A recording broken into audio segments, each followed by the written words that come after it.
There we go, recording started. Alright. Hi guys, welcome back to Ace Attorney. When we last left off, a parrot apparently knows about DL6. So this is going to be fun. Say hi, sister. I want to make sure your thing works. Hello. Yay, it works still. I'm always so worried that it's going to randomly break.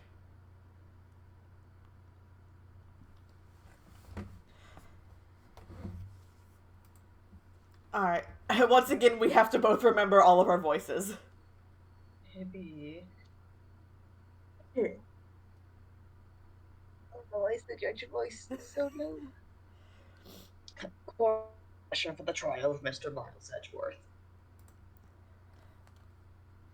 The defense is ready, Your Honor.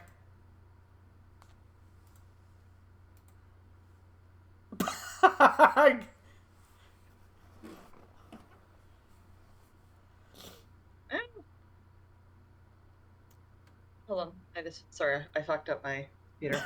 I was like, it's your fault, not mine, right? Very well, apparently the prosecution is also ready. Who is the judge here anyway? Mr. Von Karma, your opening statement. He's such a grouchy bitch. Very well, no opening statements. So... oh god, Von Karma's voice! Oh god. Not so fast, Judge! That was not his voice. I was taking a meaningful pause before speaking. Right, of course. A prediction! Today's trial will end 3 minutes from now! What the fuck is that, like, Death Note? Your life will end 3 minutes from now.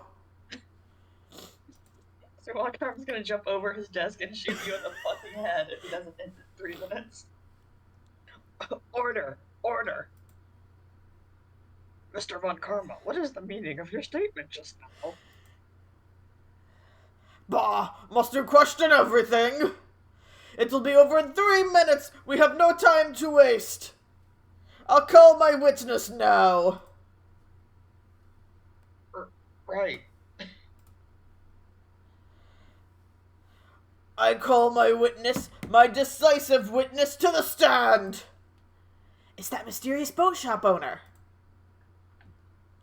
I can see your mouse. Oh, there. I was gonna say, I can see your mouse on the screen. It appears sometimes. Who was the crazy dude? I think Me. Yeah, you are. Witness, state your profession.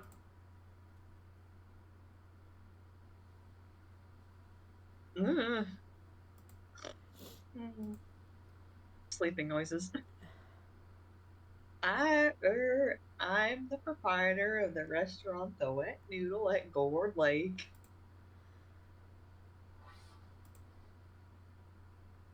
And I also rent boats.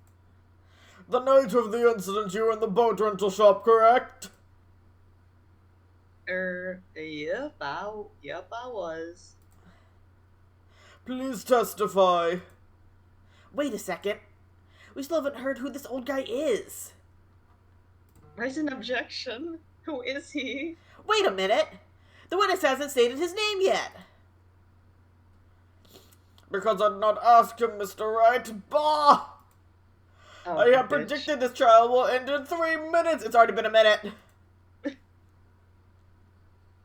Stop asking trivial questions and cooperate. Yeah, right. God, this dude's voice is so hard. The witness will state his name.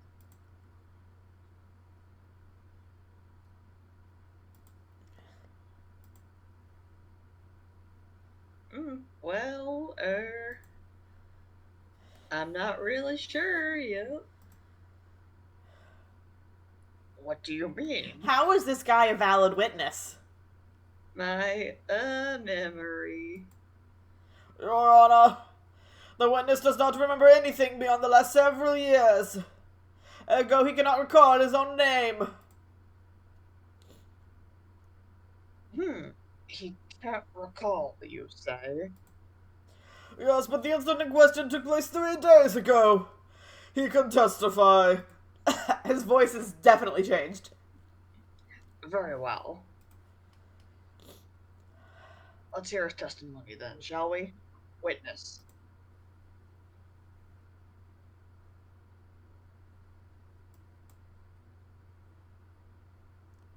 It was the night of the 24th, just after midnight. Yep. I was in the restaurant where I rent boats as usual. Then I heard a bang. Yep. When I looked out the window, I saw a boat just a-floating on the lake. Then I heard another bang. Just about then, the boat comes back to shore and a man walks by my window. Very well. I'd like to begin the cross-examination. Von Karma, you bitch. There is nothing to question in my witness's testimony. He said he There's saw no a man. need for a cross-examination. He didn't say he saw Edgeworth. Shut up. Yeah. Jeez. Also, it's been 3 minutes, you fucker. Like, this dude is so fucking ballsy and such a goddamn asshole. I also just realized he's wearing a shitty little earring. He's got the gay earring. He's got the gay earring. Besides, there are only 10 seconds left before 3 minutes are up. That was 3.5 minutes, you fucker. Actually, that was honestly very closely timed. Von Karma is gay and homophobic. Yeah. Judge, your verdict. Oh, God. His voices keep rising in pitch. Judge, your verdict. No. I can either do a deep voice or an accent. I can't do both. Von Karma just got fucking possessed by a demon. That's how his objection sounds. His objection sounds like a fucking demon. Yes. So I wanted to get a voice changer so I could do his accent in my normal voice and just change his voice lower. That's cheating. To cross-examine. Don't cross-examine. Just curl up into a ball and cry. What are you saying? Of course I'll cross-examine the witness. Very well, you may begin.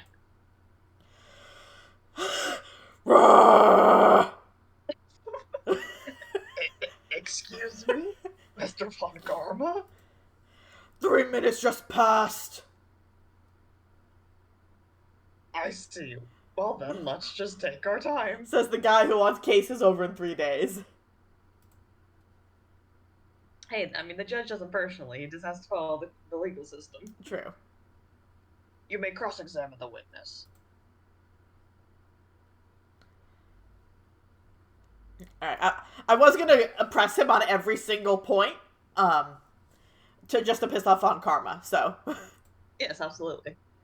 But there's a bar. He can yell at me for that, right? Can't he? Von Karma will yell at... If it's on something that I feel like completely has no reason to press. Yeah, Von Karma will punish me. Yeah, if he's just like, I was eating soup, and you're like, what type of soup? Yeah. Just after midnight, you say? Yeah, just around then. Are you sure? Pretty sure, yeah. When I talked to you yesterday, you were rather vague about the time. I'm surprised you seem so sure about it today. I asked him and he remembered. Isn't that right?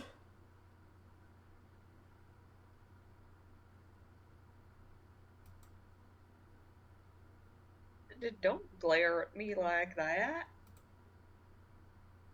I remembered it clearly. I did, eh? You see, continue.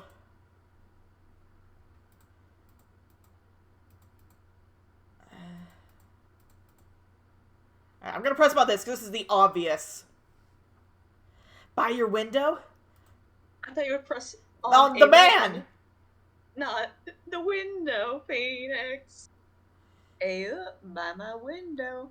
Right outside the window of my little shack. And could you see the man's face? There we go. Alright, there we go. Well, the fog was pretty darn thick, but he was right there in front of me. I saw him. Rather important detail. Please add it to your testimony. Just. I have a bad feeling about this.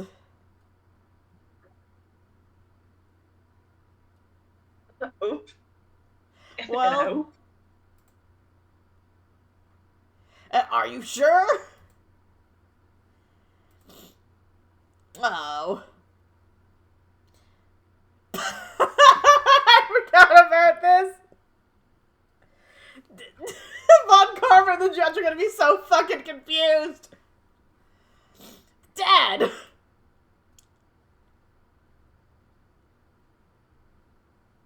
Dead certain, Keith. He said, I can't believe he's dead. As he was walking by, too. I'm telling you, here's what I think happened. Not Von Karma. Miles and the guy whose name I forget, the other defense attorney, were in the boat. Hammond. Yes, Hammond. We're in the boat together. I don't think that they were having some sort of confrontation.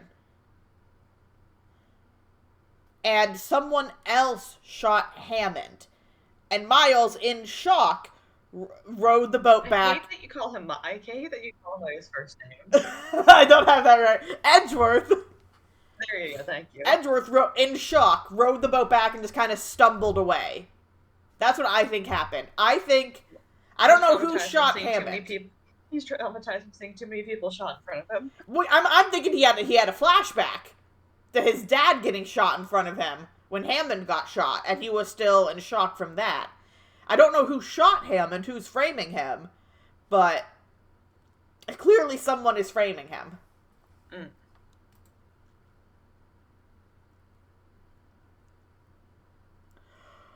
Witness, are you sure that the person you saw was Miles Edgeworth? It was... Oh, he's dead. Oh. I fell asleep.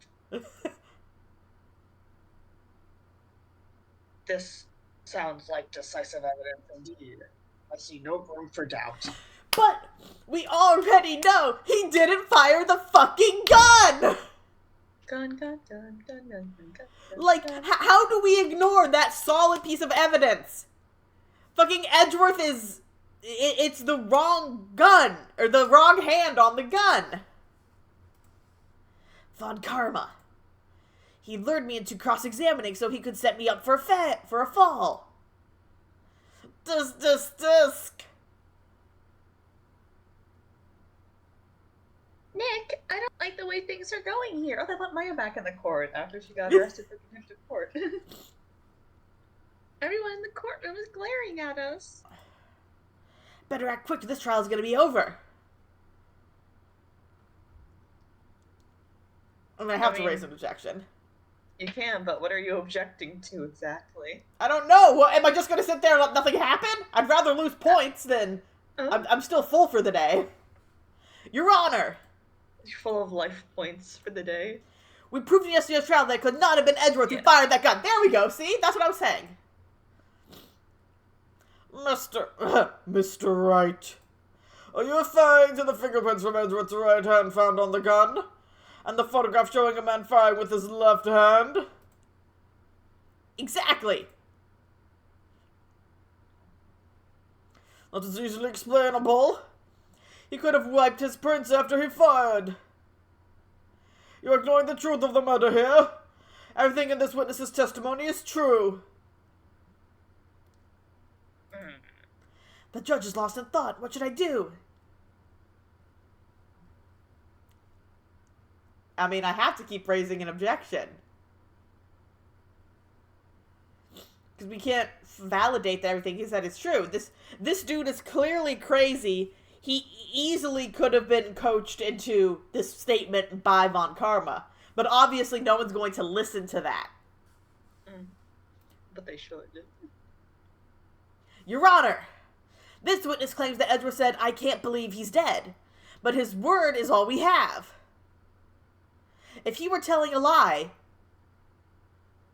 Mr. Wright, in a court of law, the evidence tells all. Apparently you've yet to realize even this basic fact. If you say his testimony is a lie, show us proof! Ah! Do we have evidence? It's no good. There's nothing I can do. Are you sure? To be honest, I don't know what to do anymore. Please. Can you hear me, sis? Please. We need your help. Nick needs you. Tusk. The minutes was perhaps too high an expectation. However, 15 minutes isn't bad. This must be a new record. It has literally been 15 minutes since we started the stream. Jesus Christ. Enough. The witness may leave the stand. Witness does not want to leave the stand. Witness is fucking dead on the floor. This court sees no reason to further prolong the trial. Nor is there any need for any time, nor is there any need for more time to decide the case against the defendant. This case is extremely clear. I see no room for misinterpretation of the fact. What? No!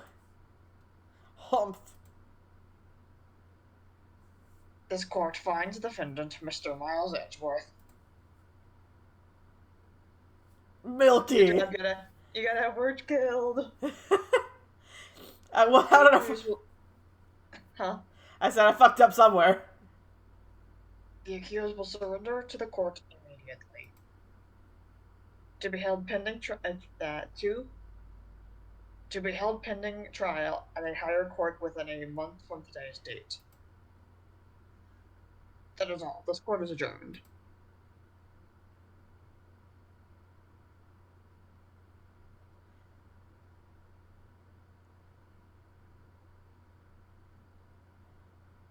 Oh. Hey! It's Mia. Hey! Huh? Or is it Edgeworth? Is it Edgeworth? Larry! Why is it Larry? Larry fucking... Where did you come from, my guy? Were you in the jury and just hopped over the fucking stands? I wouldn't be surprised. Who was Larry? It was me, right? You. Larry! Based Larry. Well, what are you doing here? Listen, you gotta listen to me.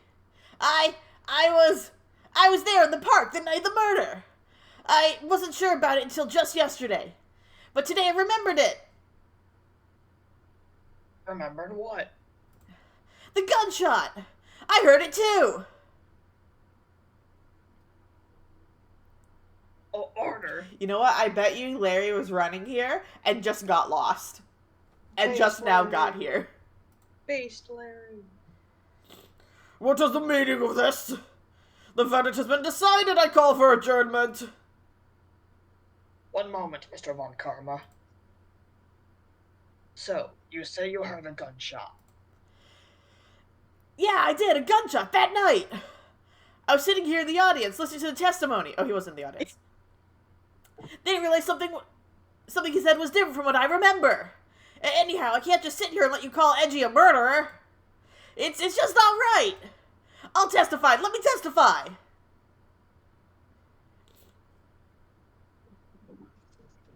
Order. Well, this is the first time something has happened like this in my court. No, it's not. You run a fucking kangaroo court. This is not just the kangaroo court, it is the entire zoo. I'm not quite sure how to proceed. Judge, you've already given your decision. The trial is over. Nick? This is it. Larry's given us one final chance at this. She's right. If only it wasn't Larry. He could make things even worse. He can't! Mr. Edgeworth was just declared guilty, Nick. It doesn't get any worse. Thank you, Maya. You're right, okay. Your Honor, if there was another witness, it is our duty to hear him speak. Right here, right now. A waste of time. The verdict cannot be overturned. Hmm.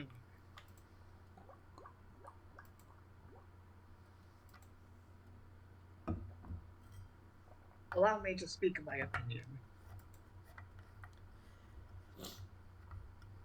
In all court proceedings, it is our duty to prevent an inaccurate verdict. 1 second, my stupid thing has once again decided that it doesn't want to pick up the audio for the game, which... Cringe. There we go. For the first 15 minutes, there was no game audio. I don't know why it keeps doing that. Stop fucking up. How about that? Alright, when you go. In order to make sure no mistake has been made, every witness should be heard. What is this? My voice. I withdraw my previous verdict of guilty.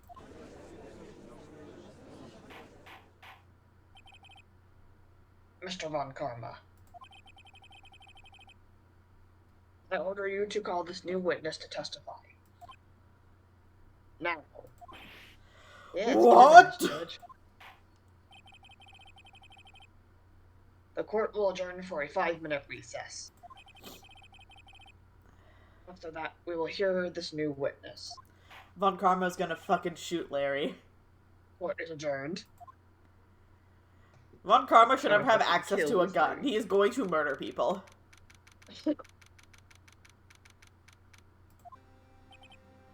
Woo!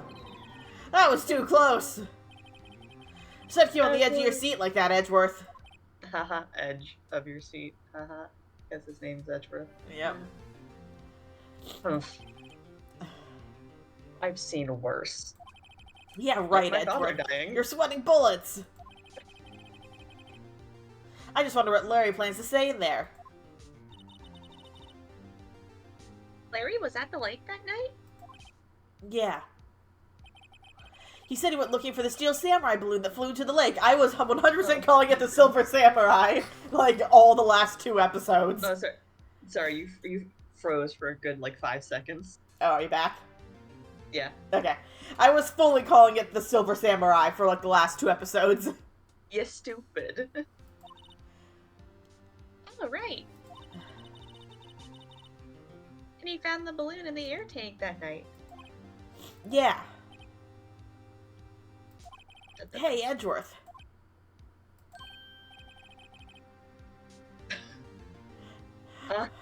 You say something right. That is so... That's so not the way he speaks! that just threw me for a second. I know, I was like, who's fucking saying this line? That has to be a translation error. There's no way he's speaking like that.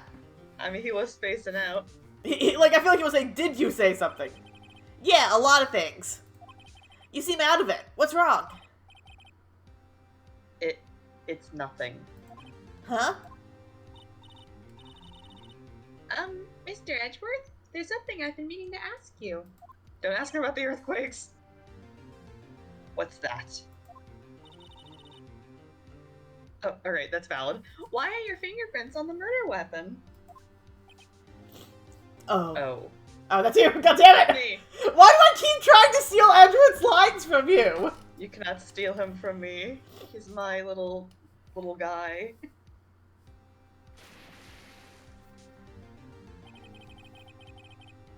When he fell into the lake, I went into a daze. That's what I said.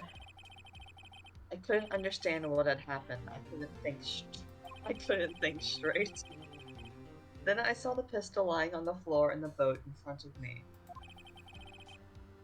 I picked it up without thinking. I didn't have a reason, really.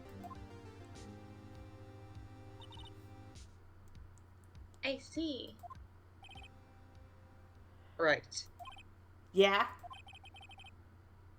This might be our chance. Our chance? Blonde Karma has only ever run perfect trials. Perfect trials?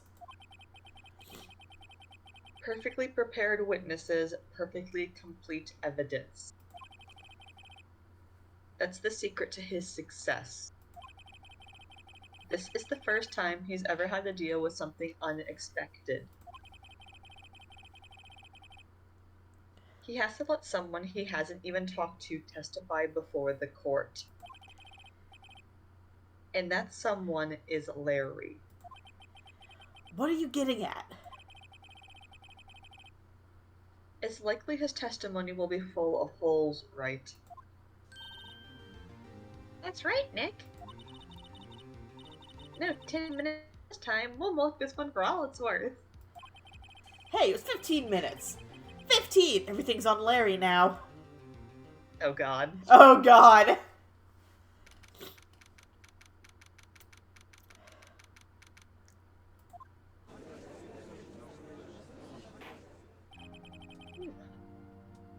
Court is now back in session. Witness. Please testify to the court about everything you saw. On the night of December 24th. Right, leave it to me. Please, Larry, don't mess this one up. I hate to admit it, but you're our last chance. Von Karma didn't even have time to prep his witness. I just hope Edgeworth is right about this being our big break.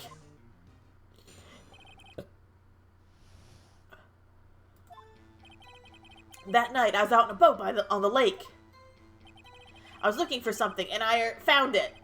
So I quietly slipped the boat back at the rental shop dock. Jesus Christ, that was so hard to say. Then, just as I was thinking about going home, I heard this bang. I looked out over the lake, but I didn't see a boat. So after I heard that single gunshot, I went home. Very cool, Larry, thank you. That was an unusually vague testimony, even for this court. In any case, Mr. Wright, you may begin your cross-examination. Yes, Your Honor. What's wrong, Nick? It's Larry. I have no idea what he's going to say if I press him. I'm a little scared. Well, we've come this far. There's no way to go but forward, Nick. Maybe we don't cross-examine the parrot in this case. I'm sad now.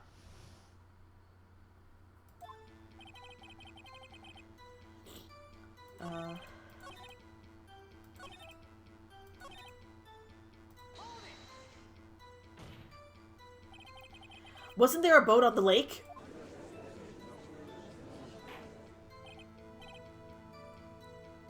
Order, order. Well, Mr. Butts? One sec. I just realized since we're probably not crossed, I need to change one thing really quick. What? I need to put a question mark into the title.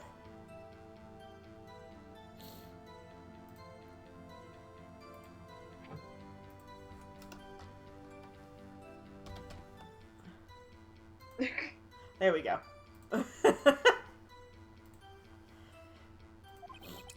Whoa, whoa! Everybody just calm down, okay? I mean, it was really foggy that night. I'm not sure whether there's a boat out there or not. Oh, okay, no problem. That's just the most important part of this case! Humph!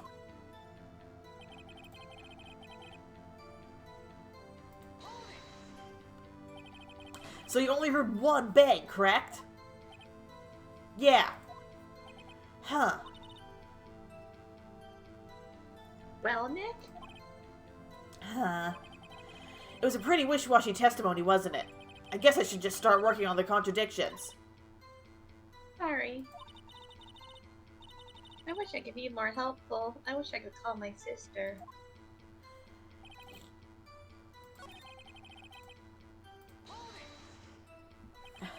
Looking for something? Yeah. Mr. Butts, what was it you were looking for? What the witness was searching for is irrelevant. Most likely he was hunting for this Gordy. That's surprisingly close to the truth, in a sense. This is all irrelevant, so let's get it over with.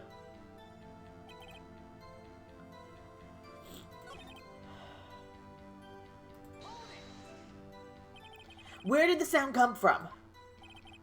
Yeah, well, I wasn't too sure about that. I looked around, you know. Did you look at the lake? Oh, that was a weird voice. I did not go deep enough. Yeah, I looked. Okay, we saw that.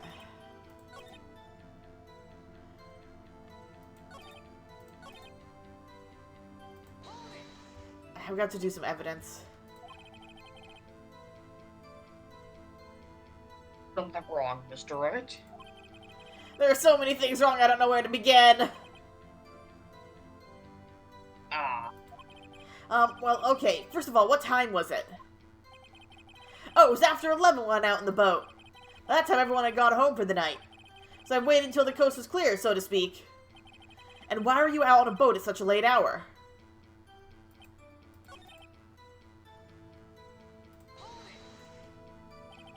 Around what time was that? Well, let's see. I figured I was searching for about an hour. I guess it was around 12? Yeah.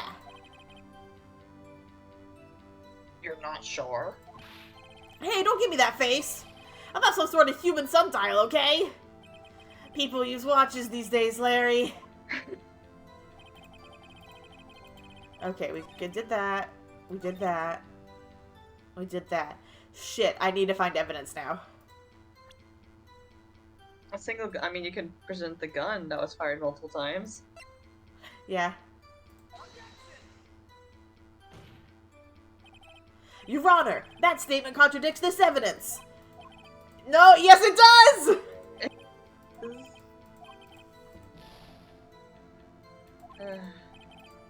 Oops. But it does! Alright, what do we got? Got that.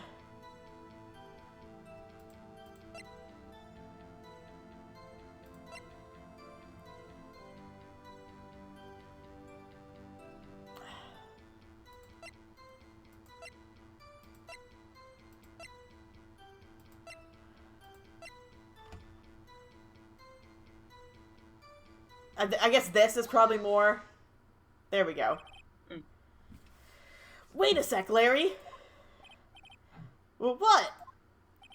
You only heard one bang? You're sure?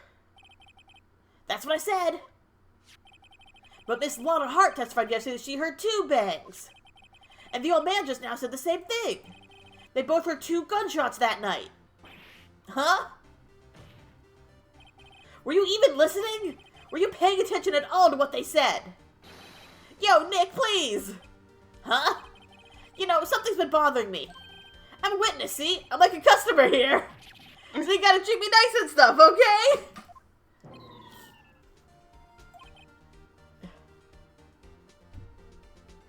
Mr. Butts, What? you only heard 1 gunshot? Are you sure? Well, to tell you the truth, I'm not sure. Not sure? How could you not be sure? Yeah, well, I might have missed the other gunshot. I was, listening to something else. Something else?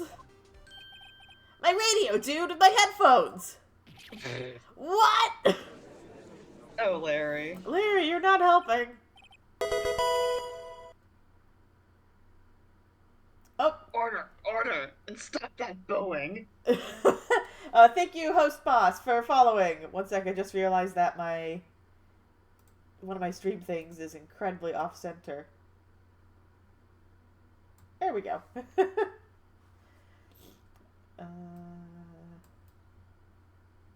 There we go. Thank you for following. And here I got them. Okay. Mr. Butts, you were listening to the radio with your headphones? Yeah, so what? That a crime? I listen to my radio. Everyone listens to the radio. What's the big deal? Mr. Von Karma, your opinion? Waste of time. I do not accept this witness nor his shoddy testimony. Sorry, your audio glitched out for me, so I just went, you're shot.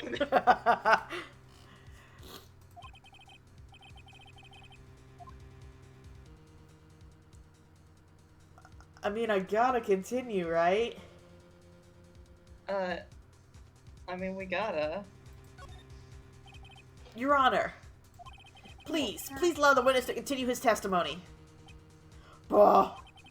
Nothing is more pitiful than a lawyer who doesn't know when he's lost. That's like my whole shtick on Karma. Phoenix's whole thing. Go. Very well, Mr. Butts.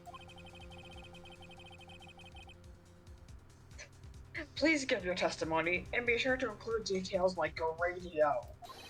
Right, leave it to me. I wouldn't if there were any other way out of this, believe me.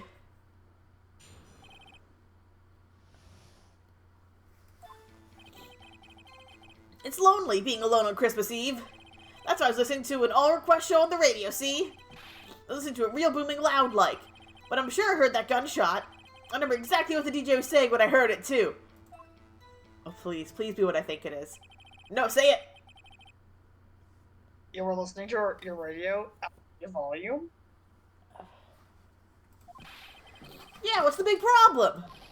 Can't a man listen to his radio in peace? Isn't it a free country? I truly believe Larry has no idea what the problem here is. Judge, can you believe a word this witness says? What he heard is probably nothing more than a drum beat from the radio. True enough, it is difficult to believe this testimony. Wait, Your Honor! The witness said he remembers exactly what the DJ said when he heard the gunshot. That's what I was going to press him on. I'm like, please let it be what I think it is. Excuse me? DJ? An announcer, the guy who says things on the radio. Anyway, what this means is when he heard the sound, no music was playing. The DJ only talks between songs, so he could have heard the gunshot from the lake. I'd like to cross-examine the witness, Your Honor. Very well, Mr. Wright. I can't believe I'm continuing this charade.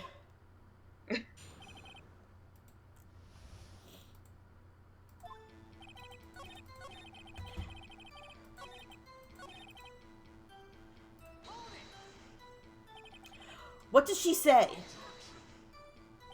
Mr. Wright, please cease these pointless questions. What possible good could knowing what a radio DJ said do to us? Because if she said, I can't believe he's dead. Or she said it's almost Christmas means it wasn't Christmas. Hate you. Indeed, Mr. Von Karma has a point. I am writing on this. We should care, Your Honor. Of course we should. Why? Well, how do you know if we don't ask, huh? Stop chewing on plastic. Stop it. Alright, fine, very well. Mr. Butts, please testify to the court. What was the radio announcer saying when you heard the gunshot?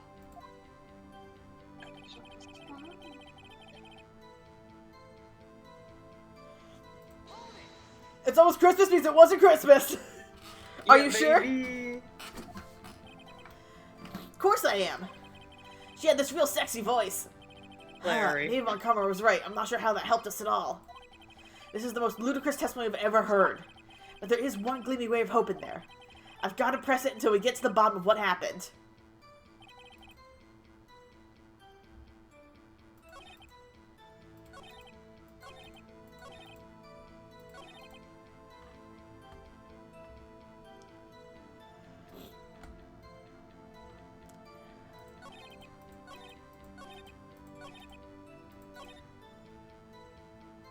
What do I press? Do I press or present here? Press him on It's Almost Christmas.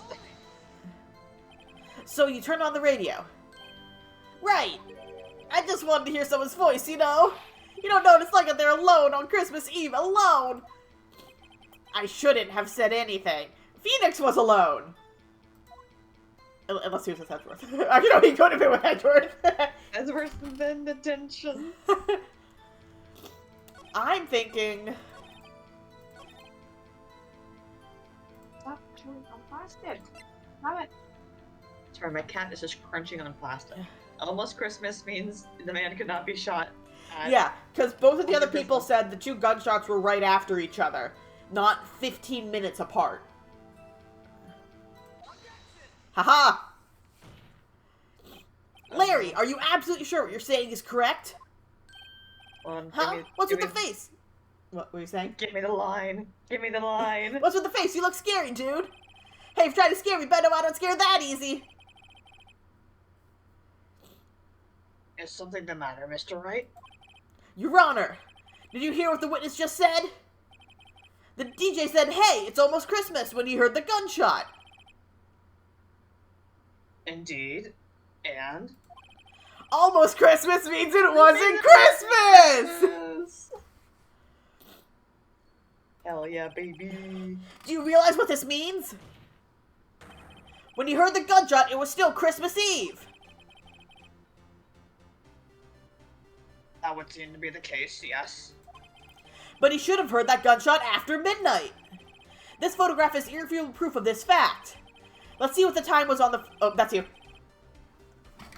Let's see what the time was on the photo taken when the camera triggered Miss Hart's camera.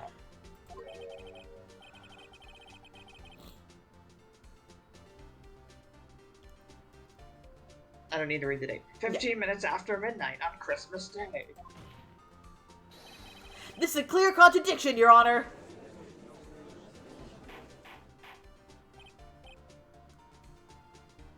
Order. Order. What does this mean?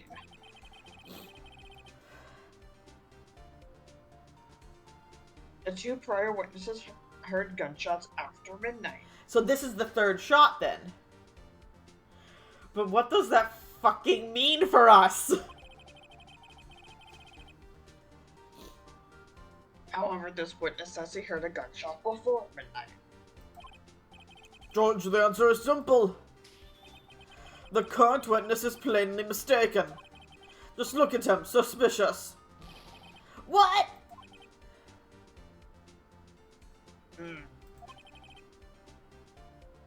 Well, Mr. Wright.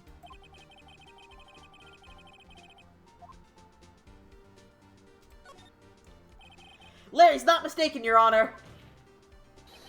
He heard that gunshot before midnight. Intriguing. I'm assuming you have evidence for this wild claim. Show me evidence there was a gunshot before midnight. Get fucked. This is my evidence. Murder weapon? Something about this pistol is bothering me, Your Honor. Both of the witnesses who testified yesterday heard 2 gunshots. However, the murder weapon was fired 3 times. When then was the last shot fired? Only now have I realized the truth. That 3rd shot was the shot Larry heard just before midnight.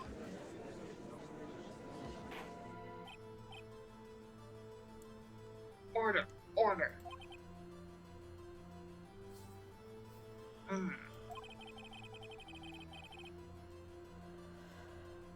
I guess that would make sense out of yesterday's testimonies.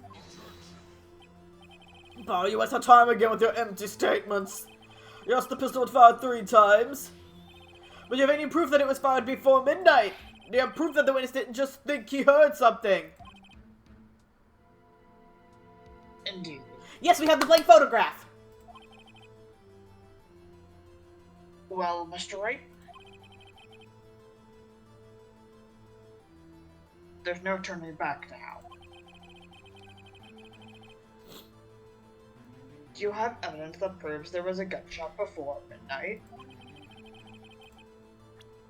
Do you have evidence that proves Mr. Butts wasn't just hearing things?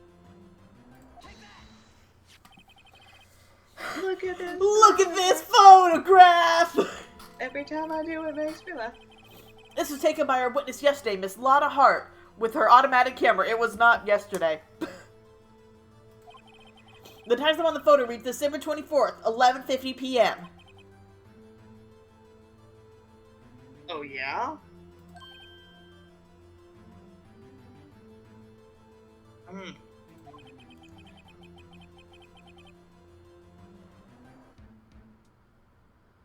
But there's nothing in the lake in this picture. Your Honor, the real issue here is not why nothing is shown in this photograph. It is why this photograph exists at all. What do you mean? Your Honor, this photograph was taken by an automatic camera. That camera was set to go off in response to loud noises. Is the text speed really slow?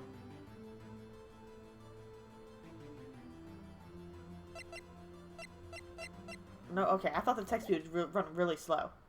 No, it seems to run normal for me. Okay. Correct! There was a loud noise on the lake at 11:50 p.m. That is why this photograph was taken.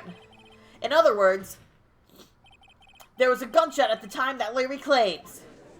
How does that help us, though? Order. Order.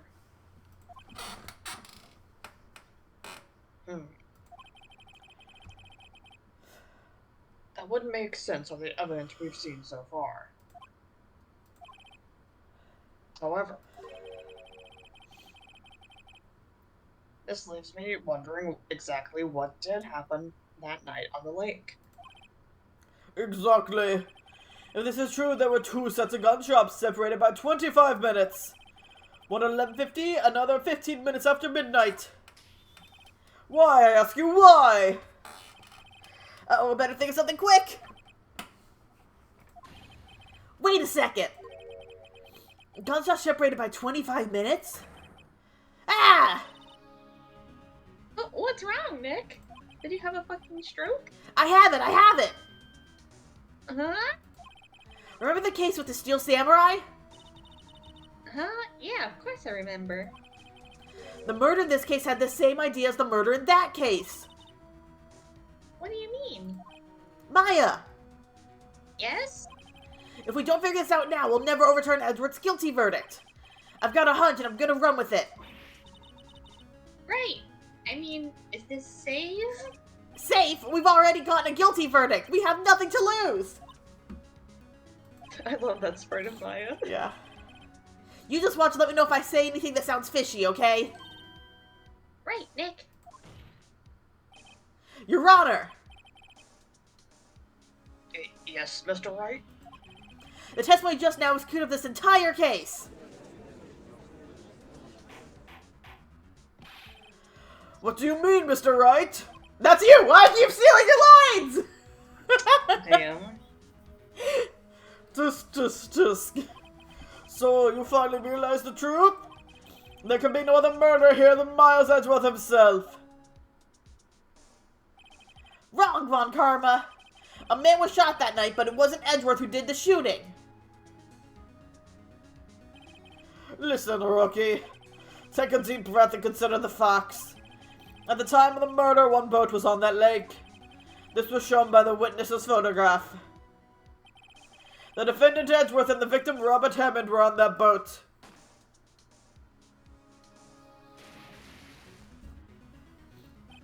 There was a gunshot fired on that boat and Robert Hammond fell into the lake.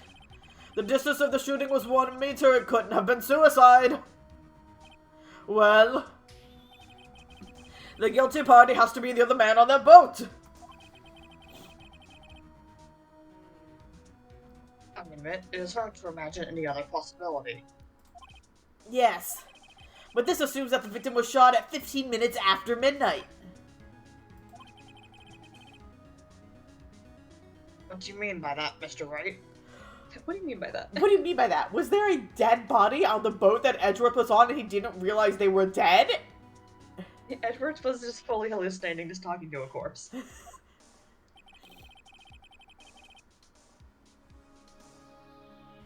We have photographic evidence at the time of the shooting.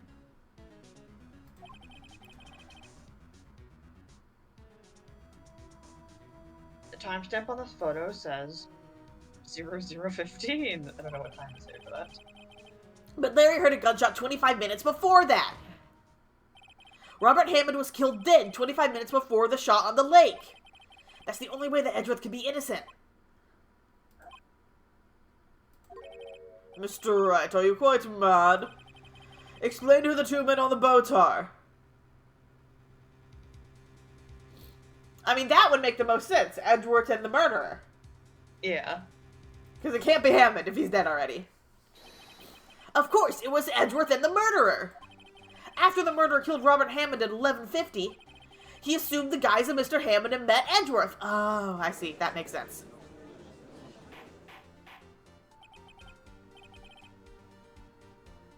Well, what? Are you serious?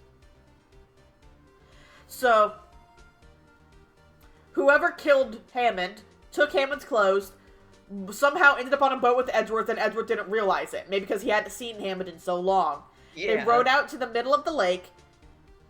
Murderer held Edgeworth at gunpoint, and then shot the gun off to the side or pretended to shoot himself. Yeah, that's what I'm thinking. Pretended to shoot himself. Fell into the lake. Edgeworth thinks he killed himself and goes into shock. That's what I'm thinking. Yes, Edgeworth won't tell us why he went to the lake that night. However, I have a hunch. That night, Robert Hammond called Edgeworth to the lake. Now, Edgeworth didn't know Robert Hammond's face that well. Ah, right. Yeah. That's why he didn't suspect anything when the murderer took Robert Hammond's place. I'm not sure what to make of all this. Ludicrous. Mr. Wright. Tell us the name of the murderer then. How the fuck am I supposed to know that? The murderer name? Right, it's... Miles Ashworth, I don't know. It's not... It can't be Lotta. It's not Miles or Lotta, so it has I to don't be... know. I don't know. Actually, I don't know the murderer's name. No one does. You don't know? Bargain, you waste my time. I don't know because he never told us. Oh, the caretaker! That's who we're saying it is. Sure! The murderer is the caretaker of the bow shop, that old man. At 11:50, he was the one who killed Robert Hammond. The caretaker of the boat shop? Well, where did he do this? There weren't any boats on the lake then. You don't have to kill someone on a lake. Why would you have to go all the way out in the lake just to shoot someone? Exactly. May I suggest that the real scene of this crime was not on a boat?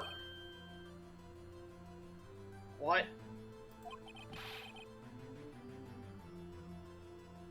Well then, where did the murder take place? Wait.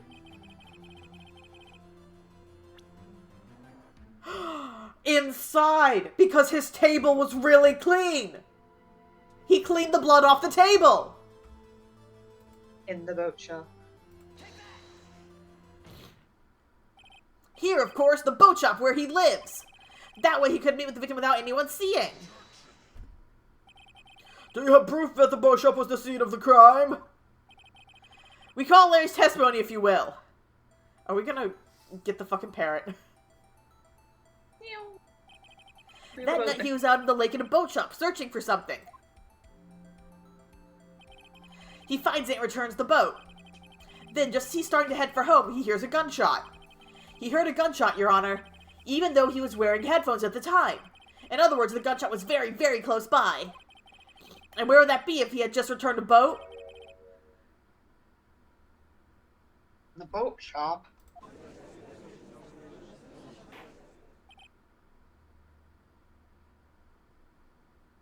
Mr. Wright. What happened that night on Gourd Lake? Please, tell the court from the beginning. Yes, Your Honor. I love how, at this point, we're also just making shit up. Nick, are you sure about this? Not really. But I think if I start at the very beginning, and I take it slow, I might just be able to figure this out. We need the parrot. That night, the caretaker of the boat shop called Robert Hammond into his shop. The parrot! The parrot saw. This is around 11:50. That was when the gunshot that Larry heard was fired. After that, the caretaker put on Robert Hammond's coat. He became Robert Hammond. They got in the boat with Edgeworth and went out into the middle of the lake.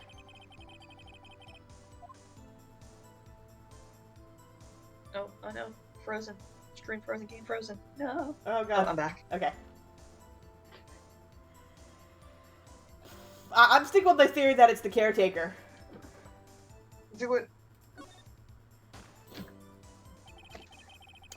Of course, it was the murderer who shot the pistol. He shot twice, both missed Edgeworth on purpose. Wait a minute. Yes? Why would he shoot twice if he didn't mean to hit anyone? Details. Know this, Mr. Wright. The moment you run out of explanations is the moment you lose. Tell us why the murderer had to fire twice.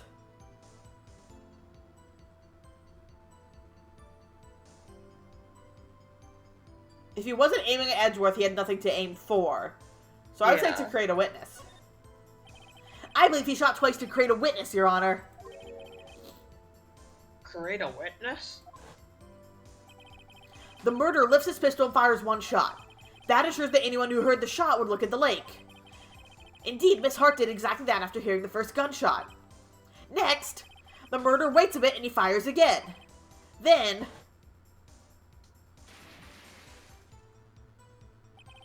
the murderer jumps from the boat himself, leaving the pistol in the boat behind him.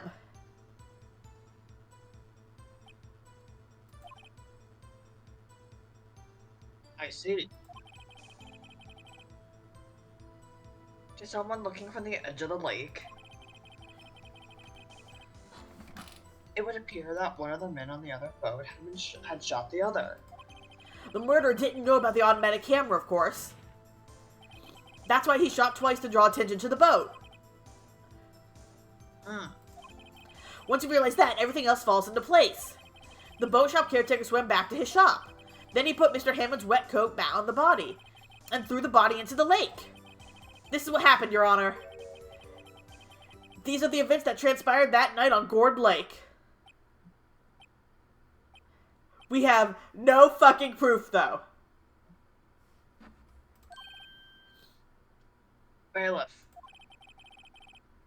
bring out the witness from before.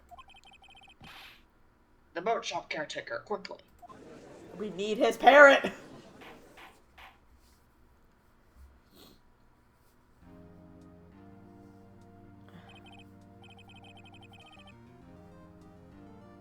Very well, while we are waiting for the caretaker, I would like to ask the defendant, Miles Edgeworth, a few questions. Oh God, I do Edgeworth. both their voices. Your turn. Mr. Edgeworth, please take the stand. I can get a drink of water now. God, I wish that were me. I need water. Mr. Edgeworth, you heard what the defense has said? Yes. Well, why did you go to the lake that night?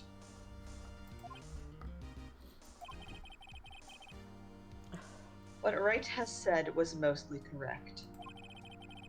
Astonishingly so, actually. Yeah, a question. Why didn't you fucking tell us this, Edgeworth?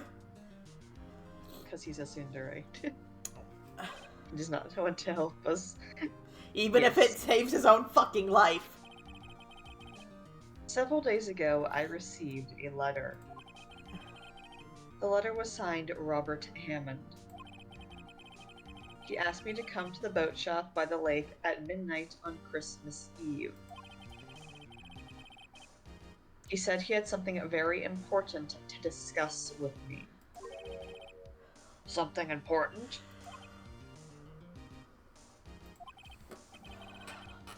I'm sorry, I can't say what it was.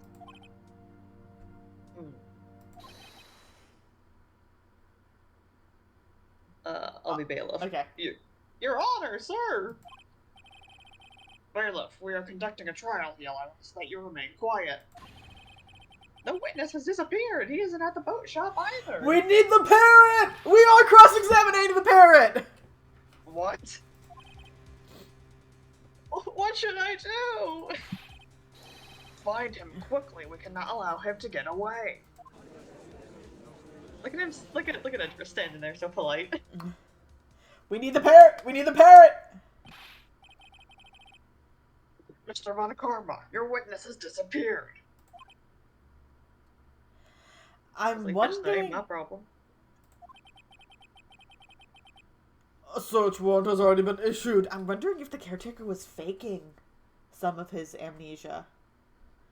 Because, like, that is a really complicated set of things to do for a guy who falls asleep constantly.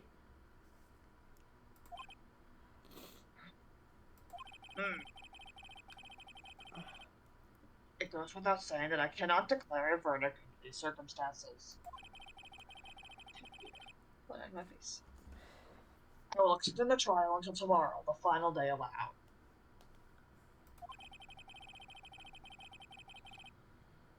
I request that the police department utilizes all its forces to find that witness.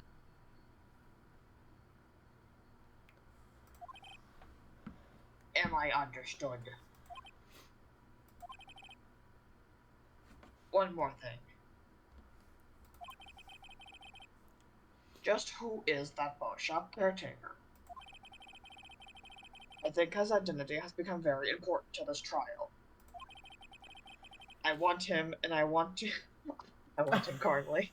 I want him, and I want to know who he is. Very well, the court is adjourned.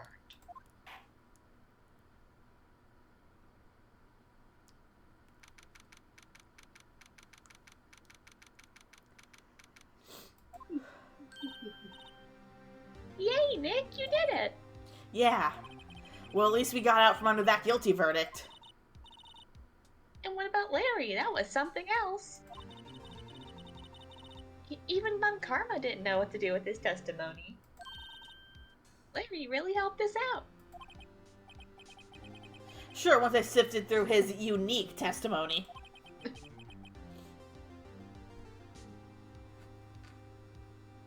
Phoenix? Oh, I thought that was Maya. Still, he did save us. I suppose our cases weren't so down to the wire all the time. It would be a fun game otherwise. I know what you mean. Sometimes I feel like it's us on trial instead of our clients. Hey, Edgeworth.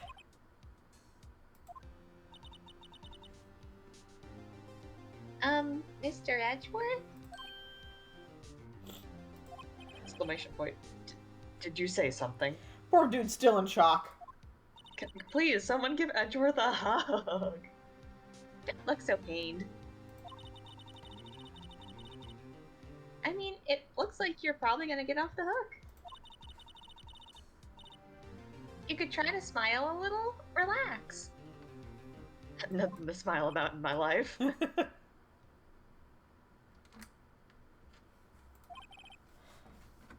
I'm sorry. But I fear it's not over for me yet. What do you mean? Right. There's something that's been troubling me for a long time now. My feelings for you. I'm like a baby. And, oh wait, cat, no, don't step on my computer! And I don't know whether or not to tell you. Edgeworth? No. There's so little time left. This sounds like a confession! A love confession! Cat, get your tail out of my fucking face. Like, I have to know, did they know what they were doing when they... Oh, absolutely. Like, this is the first game. This is the very first game. So, like, they didn't have the fan perception to go off of. Like, I'm assuming the later games ramp it up because people were reacting to it. But this is the first fucking game. No, they know what they were doing. Wait, I didn't read that line. Oh, sorry. Ah, oh well. I can't make up my mind. What is this about, Edgeworth? It's A nightmare I've had. A memory of a crime that I committed. A crime you committed? A memory of a murder. Does he blame Edgeworth himself? killed a man. Does he blame himself for his dad's death? Yep. No, poor baby! Oh, to be continued! To be continued. Oh, I guess because now it's the investigation part again. Yeah.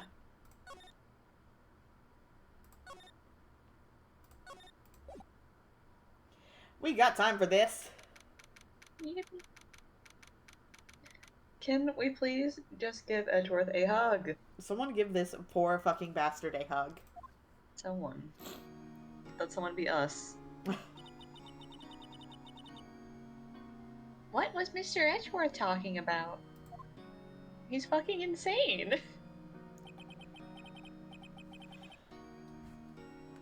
A memory of a crime that I committed. A memory of a murder. Edgeworth killed a man. Do you really think Mr. Edgeworth killed? I don't believe it. Not Edgeworth. Some painful memory has been troubling him recently. But he never takes someone's life. Never. Nick. Yo, how's everyone doing? Not the fucking time, Yeah, Larry. we're having a moment. What do you think of my performance today? I am swooning in the house, huh, Maya? Swooning? Me? Oh yes, I do remember feeling faint. Right on, tell me the truth. It was like love at first sight, right? Right, Nick? Huh? Me? Well, made my heart skipped a beat or two.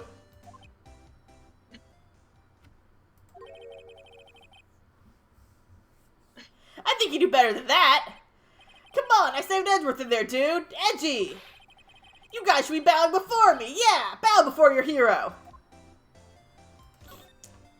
Great. Larry, you really have helped out in the trial today. You did.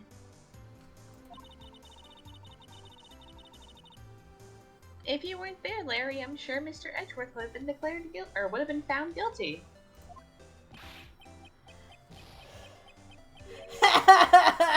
But seriously, Nick, that Boshop character guy is pretty suspicious.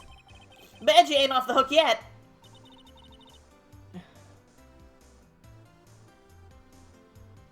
Way to spoil the mood, Larry. Hey, I'm just a guy sitting in the audience, you know? Before I was sitting, Edgy seemed pretty edgy. He's always edgy. I mean, can you really know he's telling the truth about that night? I mean, what are you suggesting otherwise? Nick? I don't know. But what I do know is I'm in love with him. I'm gonna believe in you two until the end. Us two.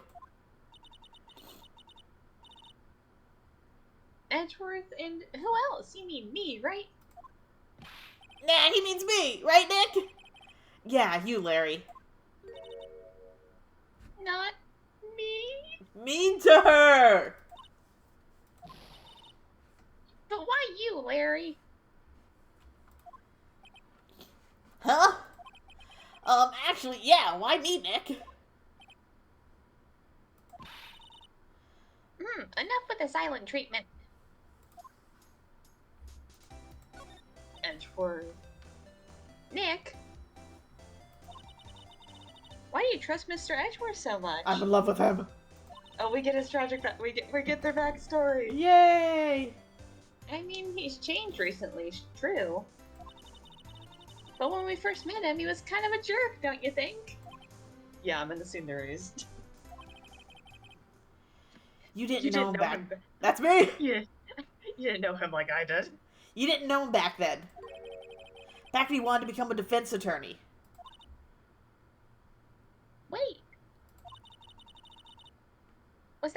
Was that when you two were classmates? Yeah, in grade school. They saved me, Miles and Larry.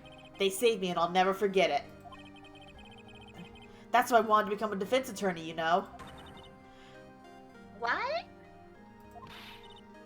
Hey, Larry, what's he talking about? Larry, I don't remember. Sorry, I kind of forgot. Larry's like, that was not a formative memory for me. Not important to me as it was for you two. Not my gay awakening. Not my gay awakening. Okay, Nick, out with it. I'm gonna hear this story today, and that's final. Okay.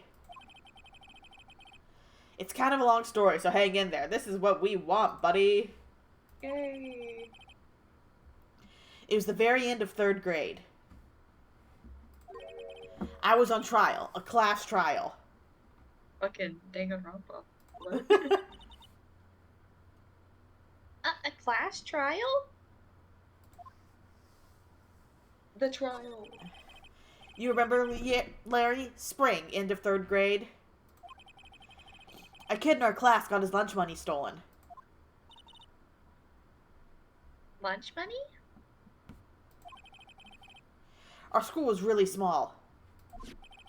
Every month, kids are bringing an envelope with money for lunch from home. I see. Anyway, this kid's envelope disappeared, with $38 still inside. Dang, from inflation from 2001 till now, how much money would that actually be? Yeah, I know. Oh yeah, now that you mention it, I do remember that. I can see why you forget, though. You were out of school that day. Anyway, the envelope had been stolen during PE class. I was coming down with a cold, so I'd skip PE that day. I was the only one not in class.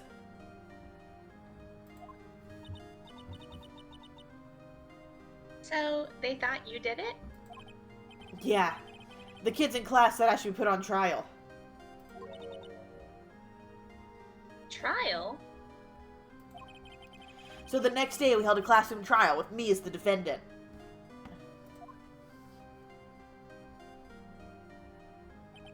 Like a little baby phoenix. Still had a stupid spiky hair even then. I didn't do it! Guilty! You did it! Guilty! It was you! Doesn't mean you did it! You can't hide the truth! Tell us the truth! We're not gonna play with you anymore! Yeah, no borrowing my eraser! You should be allowed the relay race or the library. Get back my 50 cents I loaned you! Hey, did you rob that bank the other day? Kill him! You can I'll be Now, Phoenix, you know you shouldn't steal people's money. It's not right. In the end, even the teacher thought I'd done it. Go over and apologize, Phoenix. Look at him. Sad little guy. I didn't know what was happening.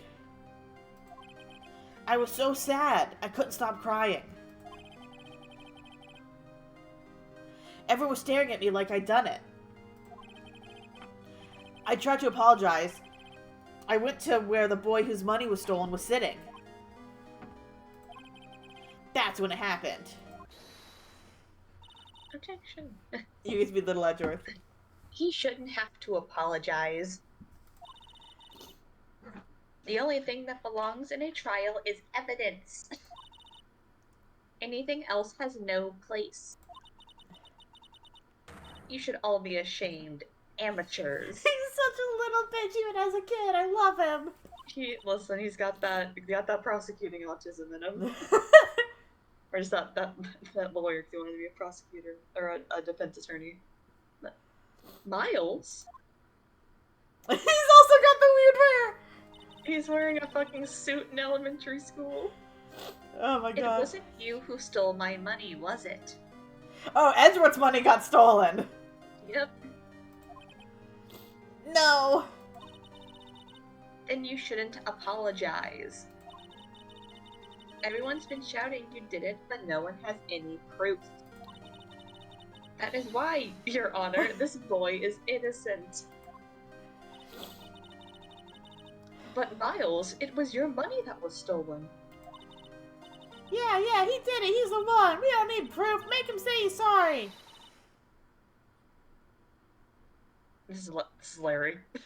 Why don't you all just shut up? This is always how it is. Everybody ganging up and picking on one person. Just think how he feels. I thought he was absent that day. They said the trial was the next day. Oh, yeah. He said he didn't do it, so he didn't do it.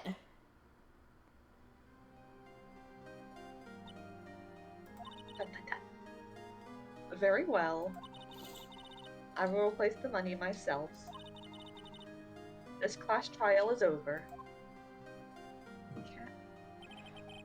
That's how it happened. After that, the three of us were the best of friends. Wow, I had no idea. So did some random kid just steal the money and let Phoenix take the blame? Maybe. Yeah, I had no idea either. I mean, I forgot! Did Larry take the fucking money? He wasn't there! He snuck into school just to steal $38 from some kid? And that's how I learned what it meant to be alone. Totally alone without a friend in the world. You did a good thing, Larry. Yeah, well, I was just lucky that I took the day off from school. Oh, it was him. If I'd been there, they would have thought I'd done it. So I took it kind of personally, see? When something smells, it's usually the butts. Anyway, Edgeworth and I talked after that class trial. That's when I heard his father was a defense attorney. I remember his eyes would shine when he talked about his father. Actually, I don't know if in the games it's canon that Larry stole the money. I remember in the anime it's Larry that stole the money. I 100% forgot there's an anime. I need to watch the anime. Like, obviously I'm only gonna watch it up to wherever... I'm gonna only watch it to wherever we are in the game. Yeah, I was like, do not spoil shit. No, I'm not spoiling myself. Alright, this is you. I'm gonna become a defense attorney, just like my father. A famous defense attorney. Oh, poor little baby Edgeworth. His father fucking dies. Then, a few months later, he suddenly transferred to another school. And the DL6 incident. Right. I'm not sure, but the transfer probably had to do with his father's death. That's so sad. So, you knew this kid for, like, a few months, and he permanently impacted your life, like, a decade and a half later. Listen, childhood crushes be like that. There is no heterosexual explanation. For whatever Phoenix and Edgeworth have going on. It was several years later when I heard Edgeworth's name again. There's an article about him in the newspaper. The headline was something like, "Dark Suspicions of a Demon Attorney." Fabricating evidence, manipulating testimonies, covering up facts. The article said he'd do anything to get a guilty verdict. Anything. I'm trying to think, in our cases against him, like, he absolutely coached witness testimonies, but did he ever straight up fabricate any evidence or anything like that? I don't know. I mean, he had the updated autopsy reports, which could be like... That's more like a gotcha. Maybe influenced what was in them, but I don't think he straight up forged evidence. Yeah, well, no, and I mean, like, the updated autopsy reports were correct. They were the correct autopsy reports. He just didn't let us know beforehand that he had them. Which is him just being a jerk, basically. But he didn't fabricate any of them. And he definitely coached the witnesses to lie. That what I will say. He definitely coached the witnesses. Well, did he coach them to lie or just coach them to talk around the truth? I think, I don't think he ever outright told them to lie. They created the lies themselves. Yeah.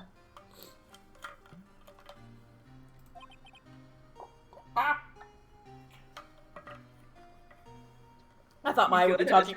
I thought Maya would be talking next. Quack. I thought Maya would be talking next. But why? What happened? I mean, that's not the Edgy I used to know at all. That's what I thought too. I tried to get in touch with him. I don't know how many times. He never replied. I guess he didn't want to see his old friends. I couldn't just drop it, though. I wanted to meet him, to learn why he had become who he became. That's what I decided. Wait, you don't mean... I'm sorry.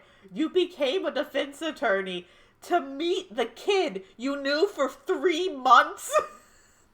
Also, at this point in your life, when you were absolutely not in any place to become a lawyer, you were an art student. He was an art student. Yeah. This man. There is. We should have been playing this game in June. Why? Your laugh cut off. I started. We should have been playing this game in June. Honestly. That's why you became a defense attorney? To meet Edgeworth? This is the fucking plot of Legally Blonde. Wait, when did Legally Blonde come out? Is Legally Blonde based off of Ace Attorney? It came out early 2000s, I think. Wait, I need to figure this out. When did Legally Blonde come out?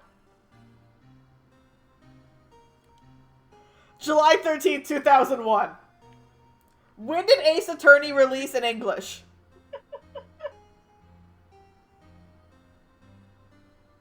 Legally Blonde came out first.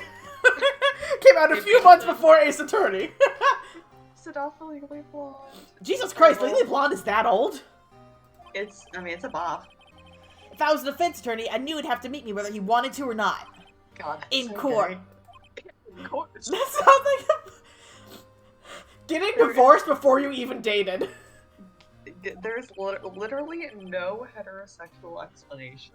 Edgeworth believed in me and I believed in him. He's in pain, and no one's on his side. I'm the only one who knows the real Edgeworth. I'm the only one who can help him. You knew him for 4 months! No one knows him like I do.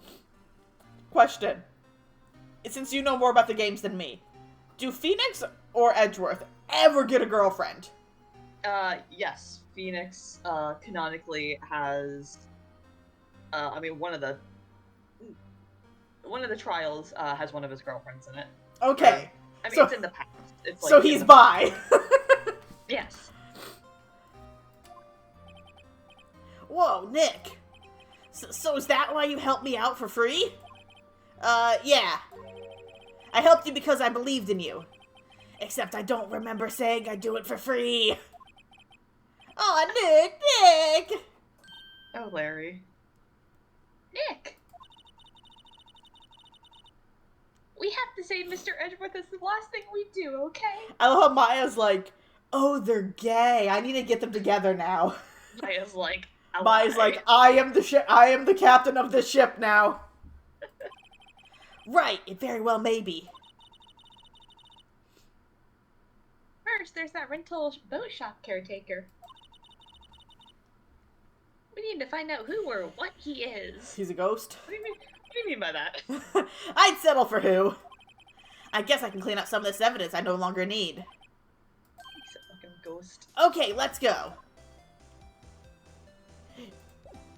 Give Larry your attorney's badge. Oh no, we still have most of the stuff. Give Larry the parrot. Yeah, I'm immediately going to the boat shop. Wait, number. Okay.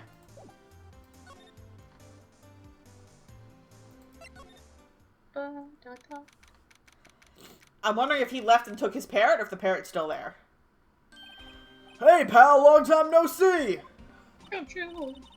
Oh, Detective Gumshoe. Close one today, eh? I got so worked up I snapped my tie in half. Sorry about that. No problem, pal. Thanks to you, we now know who really did it. You mean the boat shop caretaker? Look, I'll make you a promise. I'll have that scoundrel in my custody by trial time tomorrow. Come what may. It's my duty to you as a police officer. Now I'm off to catch me a criminal. Oh, I like Gumshoe. Gumshoe's the only cop I trust. I was literally about to say Gumshoe's the only cop I respect. Detective Gumshoe sure is active today. Oh, he's back! Oh, one other thing. No one can go into the woods today. The woods? Where Lotta was camping? The woods are off limits to camping, and apparently the park ranger found out. He got pretty mad. No one could go in for a while. So they're basically just trying to cut off places where you don't need to go to. Yeah. I guess Lotta's in a lot of trouble. Puns. Mr. Gumshoe. Oh, speak. Anyway, I'll be seeing you tomorrow. I wonder, because I know the English puns on the names are different than the Japanese. Does every language translation have their own name puns for every character? I don't know. I would think some of them would have to. Some of the puns, like, you know, like, they only work in, like, It's certain languages, yeah. Huh? The steel eyesore is missing. Mean to him. Sore? Looks like the hot dog stand is closed too. I guess Larry's too busy worrying about Mr. Edgeworth to show up for work.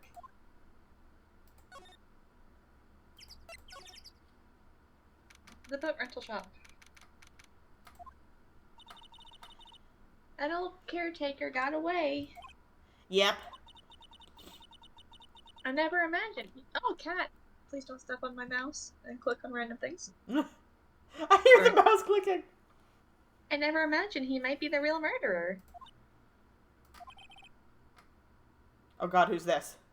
It's the boy. Who was the last new person? You were the teacher, so It's not a new person. Ahem! I don't know who this is. I know that clearing of the third anywhere. Oh, it's Grossberg! Oh, hello, what might you be doing here? Out for a walk, Ah, the days of my youth, like the scent of fresh lemon, you see. What do you mean? by that? You said that before. What the fuck does that mean? Mr. Rasper? This is no time for idle reminiscing. Mr. Edward's trial ends tomorrow. Oh, that is true, yes. But from what I saw of today's trial, Edgeworth should be fine, right? Well, I'm not so sure about that. Oh, what do you mean by that? Well, I'm not sure. If you find anything out, come by my office at once. I may be able to offer you some assistance. Thanks. Bye. Oh, it's Grossberg at the boathouse. What's he doing here? You're What gonna do say you that? think Mr. Grossberg was doing here anyway? Who knows? I like him. I love his personality. I just don't fucking trust him for some reason. Grossberg. Like, I like his personality. I like his character. But, I mean, he got blackmailed out of Maya's case. He was super edgy. He was super cagey with us earlier. I like anything involved with DL6. He's just super closed off about. The parrot's still here! We're gonna cross-examine this fucking parrot. Hell yeah, brother. Nobody's home. Cat, get your butt Hello! out of Hello! Ah! my mouse. Hey, it's Polly. I wonder where your owner's got it, Polly. Hello! Hello! Ah!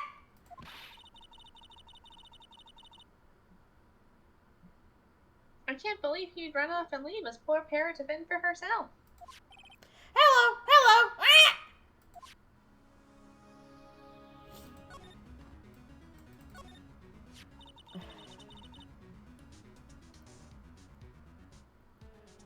Should take care of you, Polly. Nick? You probably shouldn't just kidnap her. The police know about her anyway. I'm sure they'll do something.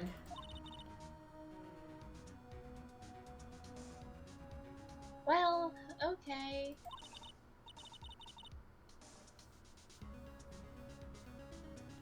Sorry, Polly. He says I can't take you. Great, now the bird's gonna hate me.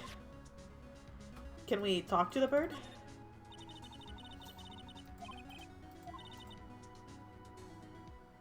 I guess the whole pasta rush. Oh wait, stop! No, I'm sorry. For examining stuff, I thought we were just clicking through it really fast. Oh, alright. Yeah. Because it's, it's probably not important stuff.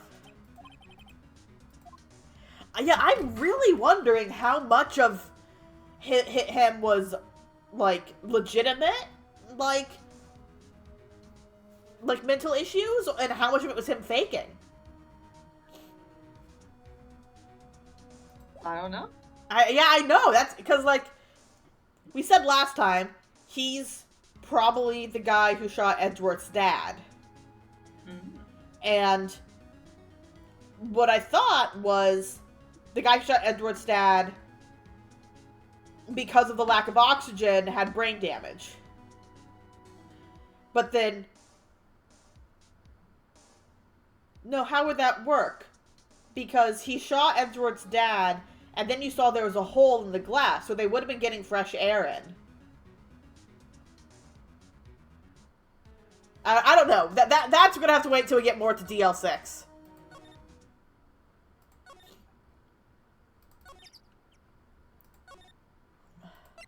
Oh, wrong button.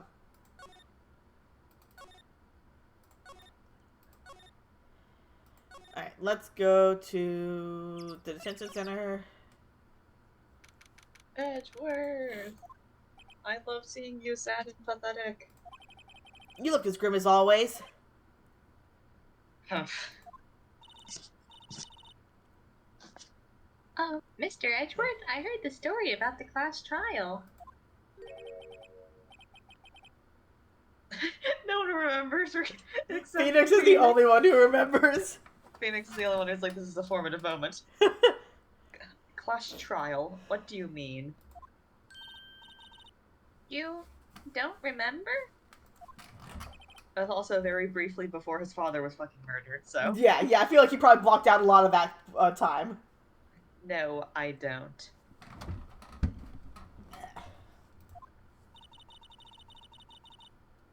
Your lunch money was stolen, wasn't it? In 3rd grade. I thought it was 4th grade. No, they said 3rd grade Oh, I'm a few times. I'm just an idiot then. You're creating false memories. I'm the one creating false memories now. Oh. Yeah, Oh. I'm fixing it. Oh, great. Oh, nope, it's back. There we go. Lunch money. Oh. Oh, right. Yes, I seem to remember something like that. Nick, I think you're the only one who really remembers. Well, it probably really mattered to me anyway. Mr. Edgeworth, didn't you know? And now I'm gonna tell you how important it is to Phoenix. Let me tell you how important it is to... That trial was the reason Nick became a defense attorney. Ridiculous. Gee, thanks. That said, it does sound like the kind of thing you do. Gay people. Gay people. You haven't changed a bit, have you, right? So simple to a fault, even. Well, maybe, yeah, but... I think you changed too much, Edgeworth. Oh, he looks sad at that. Perhaps. Watching your dad get murdered in front of you kind of does that to a person. Watching your father be murdered right in front of your eyes, do be fucking you up. Hey, Edgeworth, why'd you become a prosecutor anyway? You used to look up to your dad. You said you wanted to be a defense attorney, right? I mean, I can see why he does it now. Because seeing the guy that he saw shoot his father get away scot-free because of a good defense attorney would absolutely drive him to be... He never saw the guy shoot his father. Oh, he was already unconscious? You'll see. What does that mean?! I couldn't let myself deny reality like you. What do you mean? What do you mean by that? My father was taken from me, and you want me to defend criminals. Ow! Cat jumped off my computer and nearly pulled my headphones out. I'm sorry, right, but I'm not that good of a person. One suspect was apprehended in your father's murder, right? Yes, the man trapped in the elevator with my father. His name was Yanni Yogi. That's right, we knew that. He had to be the shooter any way you look at it. Yet, he was found innocent. That defense attorney got him off the hook. I'm wondering now if maybe if he wasn't the shooter, if someone shot him through the glass of the elevator. Hmm. That would be Robert Hammond. On that day, 15 years ago.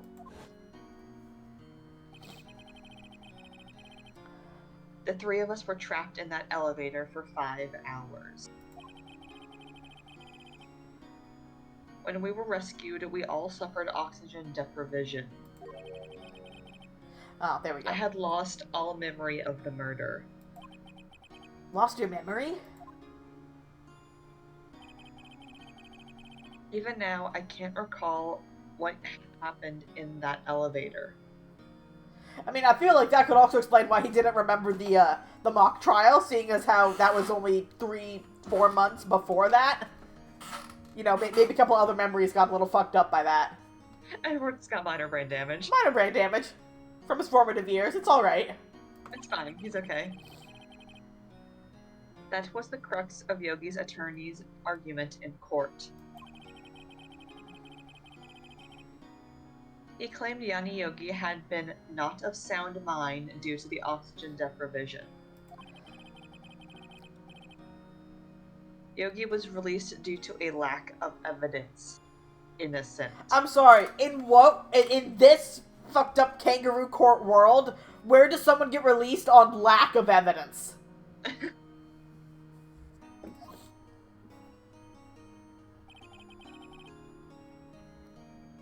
Well, they did make it said the 3-day trial system was implemented recently. True, and that could also be part of the thing.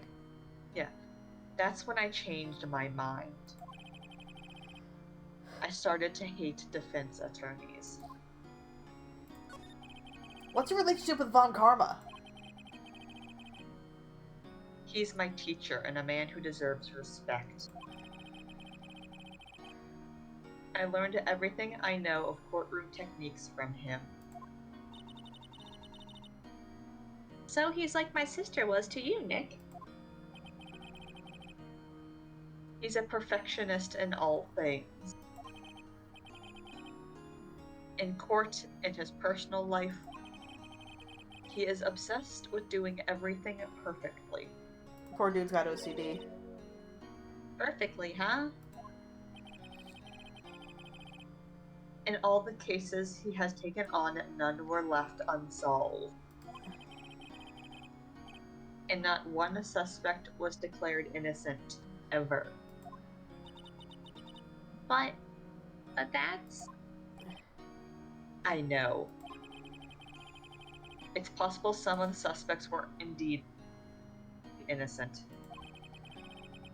However, it is impossible for us to accurately determine that in every case. Oh, 1 second. Hello?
Sorry about that. I had a phone call I had to take. Alright, your turn. Phone call. All Von Karma does is his job, to find the suspect guilty perfectly. In any case, it's nigh well impossible to find a weakness in him. Should a weakness appear, he would do everything in his power to make it go away. Huh. I'm wondering. Hear me out. Von Karma has killed people before. What? What? I'm thinking. Last case we had, Edgeworth helped us. Went against whatever Von Karma taught him to help us. If now Von Karma sees Edgeworth as a weakness to be taken care of. And Von Karma is the one telling the caretaker to do all this. Theory. That's my game theory. Von Karma told the parrot about DL6. Edgeworth?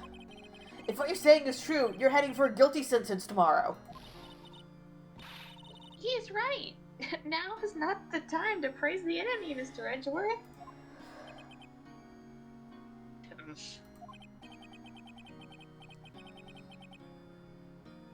It's a strange situation in which I find myself, I'll admit. No kidding. Alright, let's Show go. Edgeworth the parrot. I might show Gumshoe the parrot if I can. Huh. Look, Detective Gumshoe hasn't gotten back yet. Gumshoe, he won't be coming back today. Oh, God. Oh, really? He said there was some guy he had their arrest by tomorrow. The boat shop caretaker. He shouted something about catching him if it's the last thing I do, pal. Good luck, Gumshoe. Gambate, Gumshoe. Alright, let's see if anything's new at Gourd Lake. Gourd Lake, Gourd Lake, Gourd Lake, Gourd Lake. The lake of gourds. Elias Grossberg at the boat shop. Oh, that's right, I forgot we had... Oh, yeah, I was about to say we have to go talk to Grossberg. Elias Grossberg at the boathouse.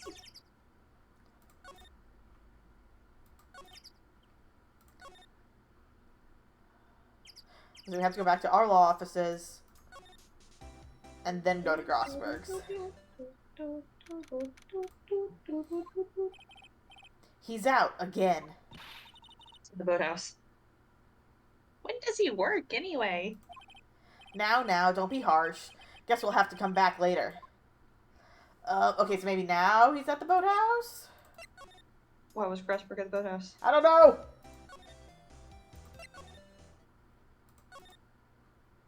What's he doing there?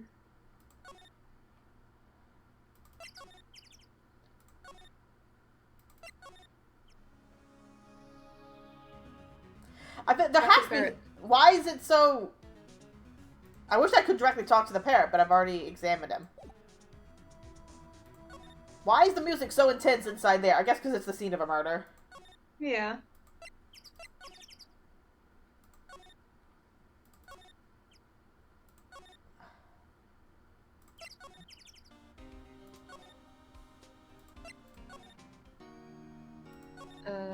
Give Edgeworth The Maybe parrot. present to him the parrot. Fuck it. Give him the parrot. Nope. I'm not sure I can help you with that. Can you give him the DL6 file case? Nope, I hit the wrong button. Give him his trauma. Look at your trauma, Edgeworth. It was that case that changed my life. And tomorrow, on December 28th, its statute of limitations runs out. Oh, I didn't even think about that. The last day of this trial is the last day on DL6. Yeah. Tomorrow. Could that be a coincidence? But even if the case is finally closed on paper, it will never be erased from my memory. Never. The scars on my heart will remain. Poor Mr. Edgeworth. Now I made him I sad. know. I think we already showed him that. Show him the medal. Show him the dead photo of his father. Let's just traumatize him. Show him the photo of his dead father. Oh, Don't do that. that's the photo of his father. Don't show him that.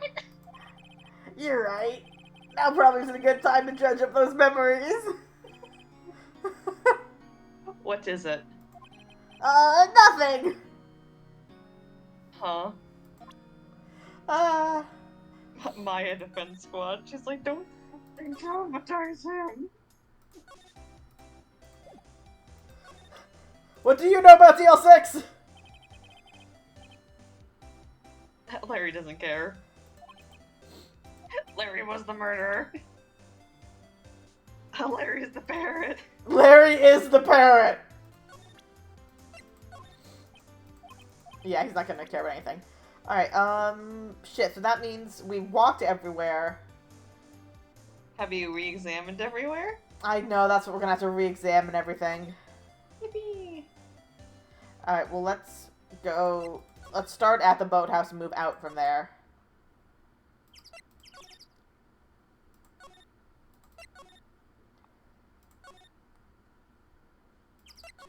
Alright. Oh shit, there's something in the garbage can! I think this is Right. important. Read it. What's wrong? Uh-huh. Oh, never mind. God damn it, Maya! What? Tell me! Just when I saw the TV, I remembered. Oh my god, never mind. This isn't important. God damn it, Maya. I thought it was something important. No, you're fine. You're fine. Stop it. Let me trim your nails, you fuckhead.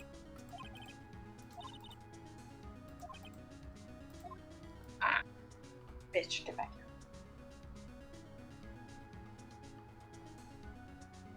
Your Alright, tools are so nothing- sharp, please. Oh, what's this? Oh, that's right. Polly knows the number to the safe. Yeah.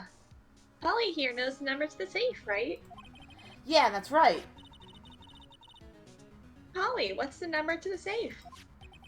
1228! Ah! Let's open it, Nick. Come on. I'm sure there's any Wanna money in steal? there. I want to steal. Oh. There might be important shit, though.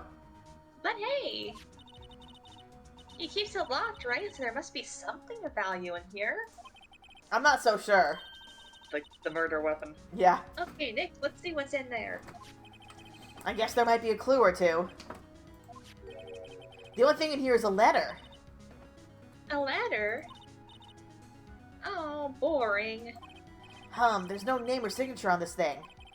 It's handwritten in very precise, clear letters. Get your revenge on Miles Edgeworth. Edgeworth! Nick, why would Mr. Edward's name be on here?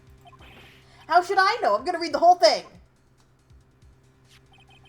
Get your revenge on Miles Edgeworth. It also says, this is your last chance. Now is the time to get revenge on the two men who ruined your life. The rest of the letter goes on to describe the murder plot in detail. How to kill Robert Hammond and frame Edgeworth. calling Edgeworth out to the lake, getting on the boat, firing twice. This is exactly what I figured out today in court. It's all here, in perfect detail. So maybe the guy was just following through. Following orders. Following orders. What do you think it means, Nick? I don't know, but it looks like these are instructions for that caretaker. When he killed Robert Hammond and called out Edgeworth, he was he was following instructions, so this is some good evidence.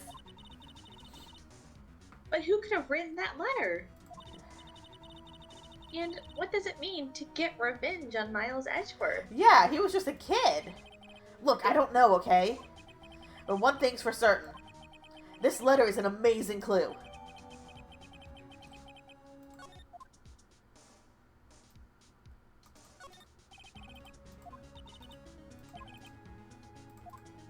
Alright, well now we got shit we can show people.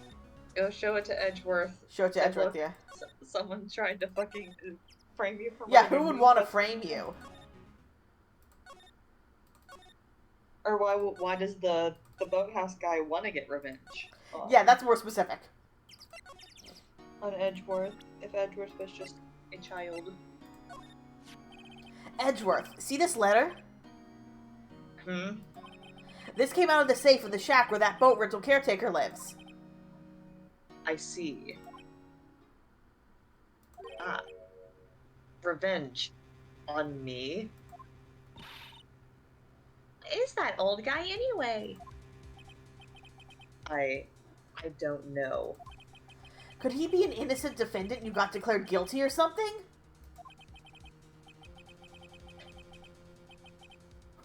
Nice, right. But I don't remember that old man. Not at all. So he was following this letter then? Which means there was someone else behind it. Now is the time to... Oh, hold on. Sorry, the red font is like throwing me off. Now is the time to get revenge on the two men who ruined your life. Two men, meaning myself and Robert Hammond. See, that was... If he's the guy who got away, why would he want to kill Hammond? Hammond got him freed. I wonder. It also says this is your last chance. Last chance. Wait, maybe... A second, I need to sit up. I gotta sit up. We talk about important shit now.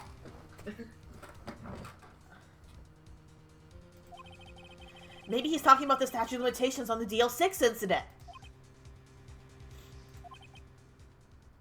Wait. Wait, that old man.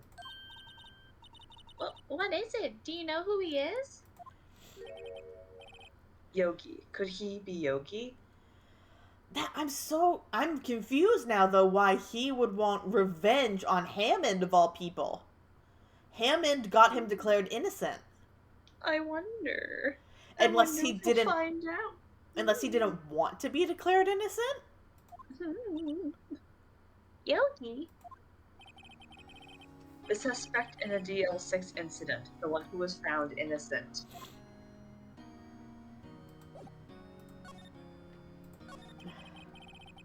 Yanni Yogi was a court bailiff at the time. We just happened to be in that elevator together 15 years ago.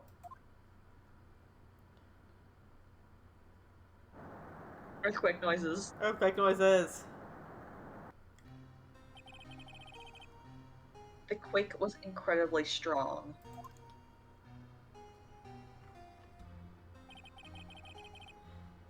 Before I knew it, everything was dark. We were there for so long, it felt like forever. The air thinned, and the darkness closed in on us in that little box. We became unsettled.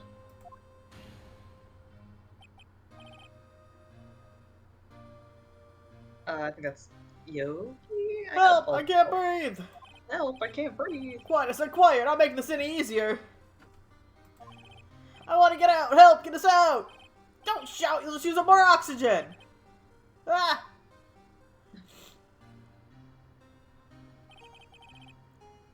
That's all I remember. When I came to, I was in a hospital bed staring up at the ceiling.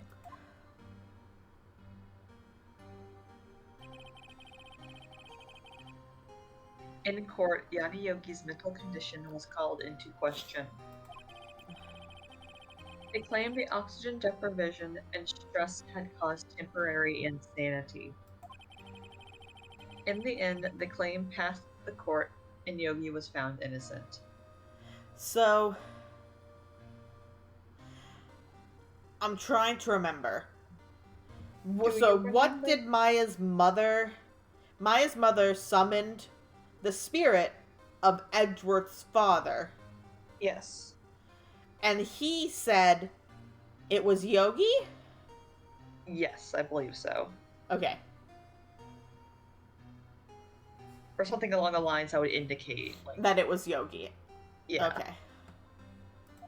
Or something along the lines that would implicate you. Yeah. Oh, but isn't that strange? This letter tells him to get revenge on Edgeworth. Why would he want to take revenge on you? Right. Yeah? There's something that's been troubling me these last few days. I didn't know whether or not I should tell you. You mean the nightmare?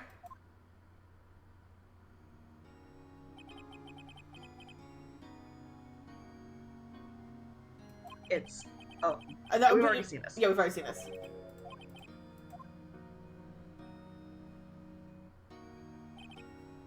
I think the time has come to tell all. For the last 15 years, I've had the same dream almost every night. Jesus Christ, dude, go to therapy! Someone please get Edgeworth into therapy. I wake up in a fearful sweat every time. What kind of dream? It's a dream about my father's killing in the dark. Help, I can't breathe! Oh, Quiet, I said quiet, you're not making this any easier. I want to get out, help, get us out! Help us! Don't shout, you'll just use up more oxygen!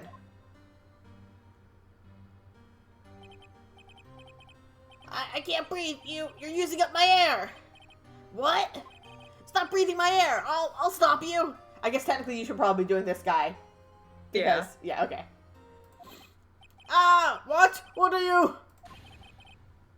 Stop breathing my air! No, Father. He's attacking Father. Then I see the pistol lying by my feet. I don't know if it was evidence from that day in court or the bailiffs. In a daze, I pick up the pistol.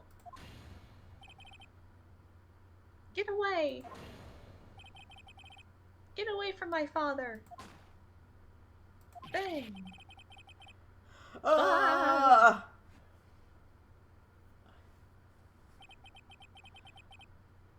And with that scream, I wake. So, wait So every night for 15 years, Edgeworth has a dream that he murdered his father. Yeah. Jesus fucking Christ. If that's So- what actually happened, no fucking wonder he repressed it. Yippee! That's horrible. Oh my god.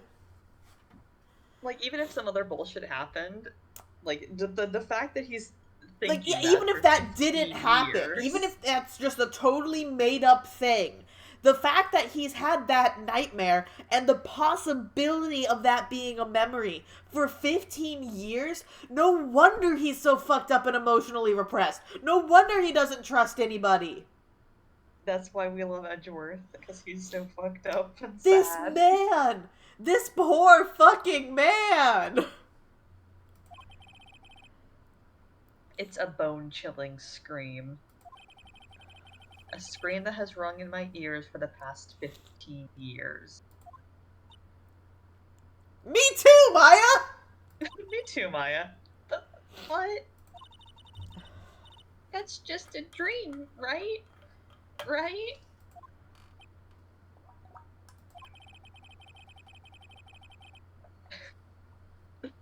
Oh my gosh.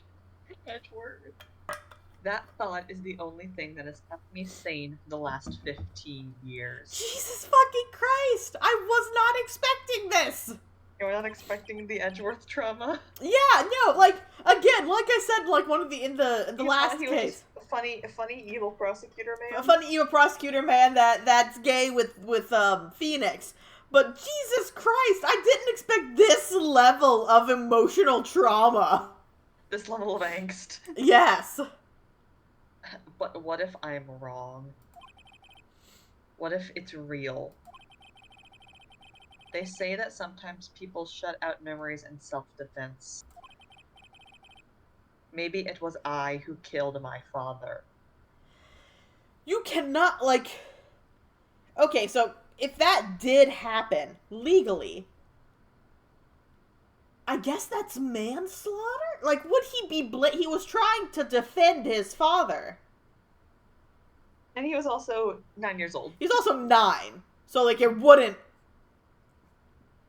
be... Jesus Christ. What?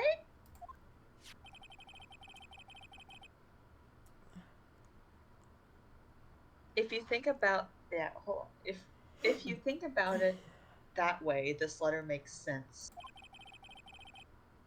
Get your revenge on Miles Edgeworth. Think about it. Yogi was really innocent. That's why he wanted revenge against me. Wait, Edgeworth, you mean... It was me. I was a true criminal of DL6. I shot my father. Wait, okay, wouldn't they have found his fingerprints on the gun? Like, they would have had to have found his fingerprints on the gun. Fingerprints didn't exist in the 90s. When did fingerprinting technology exist? In like the fucking 20s. Yeah, I was about to say. They could do blood work in the 70s. Yeah. This is bad. I'm sure there's some reason. What are we gonna do, Nick? What can we do? I don't know. I don't think there's anything we can do, like it or not. If there's someone else who knows a lot about the DL6 incident, maybe. Crossberg! The parrot. The parrot. Oh god. Nick? There's someone else who knows about DL6. Like, I know they want us to go to Grossberg, but I am gonna go see if we can talk to the parrot. I want to talk to this goddamn parrot.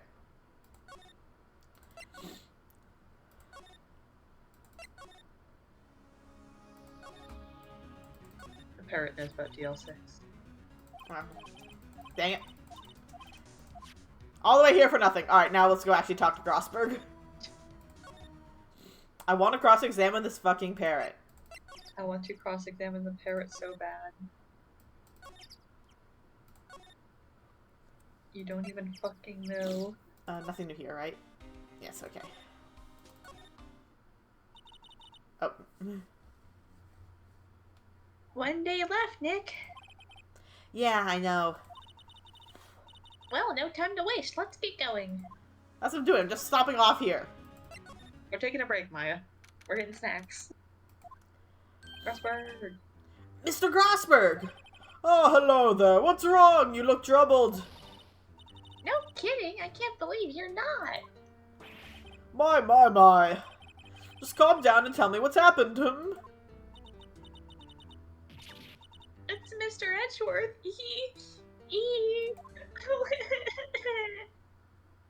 Maya crying noises. I see. So Edward's dreamt he sought his own father.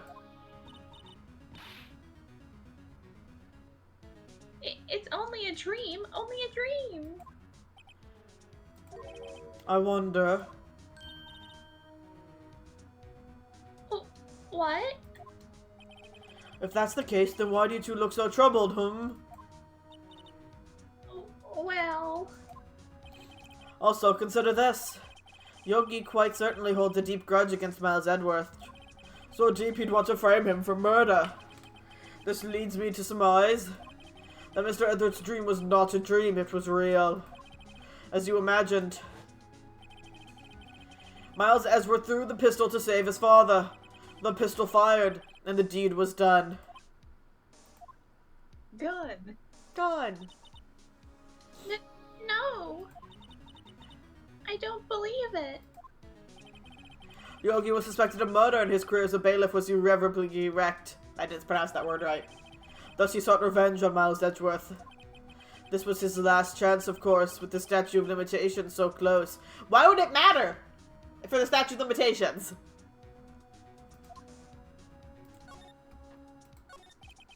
What do you know about Edgeworth's father? He was a defense attorney without peer. It sounds trite, but it's true. Well, he may have had one peer now that I think about it. Your mentor, Mia Fey. My sister? Why is it all related? Because that's how the best things happen.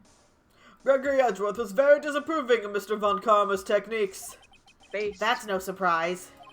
Von Karma is an extreme man. Forged testimonies and evidence are nothing to him. The result, he has a perfect win record in court. To beat him, Gregory Edgeworth tried to call attention to his methods. And? He lost. And died in despair, as it were. I see.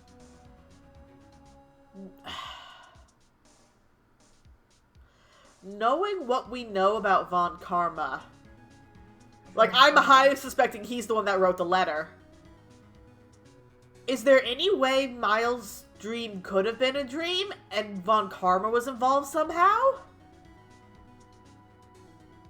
I don't know. I don't know. I feel like this is not the end of DL6. I feel like there's a lot more with DL6 we're going to get into. When Gregory Edgeworth was killed, the police called on a spirit medium. That was your mother, Misty Fey.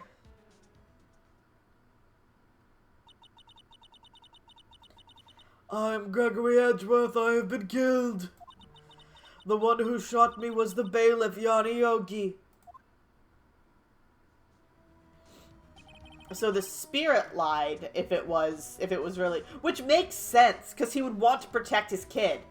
It would make sense for him to lie. Yet Yogi was found innocent. That's when my mother left us. Everyone called her a fraud. That's right, everyone thought she was, you see. Okay, so wait. So in the courtroom, they pleaded that Yogi wasn't in sound mind, but they didn't say that he didn't shoot him. They said that he wasn't of sound mind, so he couldn't be tried, or that he wasn't of sound mind, therefore he wasn't able to hold the gun? That part's really blurry. Yeah.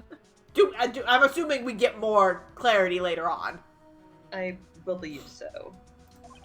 Yet, now that I think about it, it seems the one who lied was Gregory Edgeworth's ghost.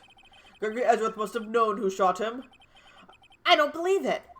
So you're saying he falsified his testimony? That Edgeworth's dad lied to protect his son? It's only a possibility, mind you. But a possibility nonetheless. Alright. Yeah, I like how ghosts do exist, but we can't use them in court because ghosts can lie. But like a person can lie! How do we have nothing to talk to you about, motherfucker? Hey, Edgeworth, we need to give you a hug. Alright, I guess we go back to Gourd Lake.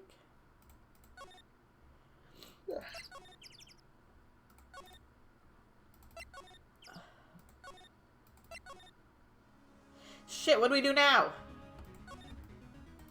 We need to find Gumshoe and give him a kiss on the forehead.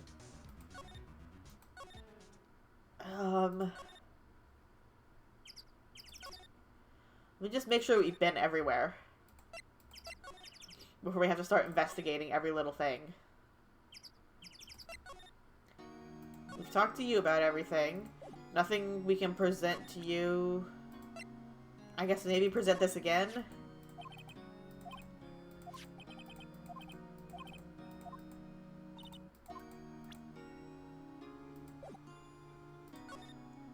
Oh, maybe we can present it to Grossberg? This incident took place 15 years ago tomorrow. So tomorrow we'll see the completion of not one but 2 trials. All thanks to the statute of limitations. However, I'm afraid the damage the DL6 incident has done will never be erased. Damn it. Ah, she was a beautiful woman. I'm truly sorry about what I did. Huh? Sorry about what? I think I'll stay out of this one. Yeah, he was blackmailed into not supporting her, right? From Trump. I forget his name, I'm just calling him Trump. Red White. Red White.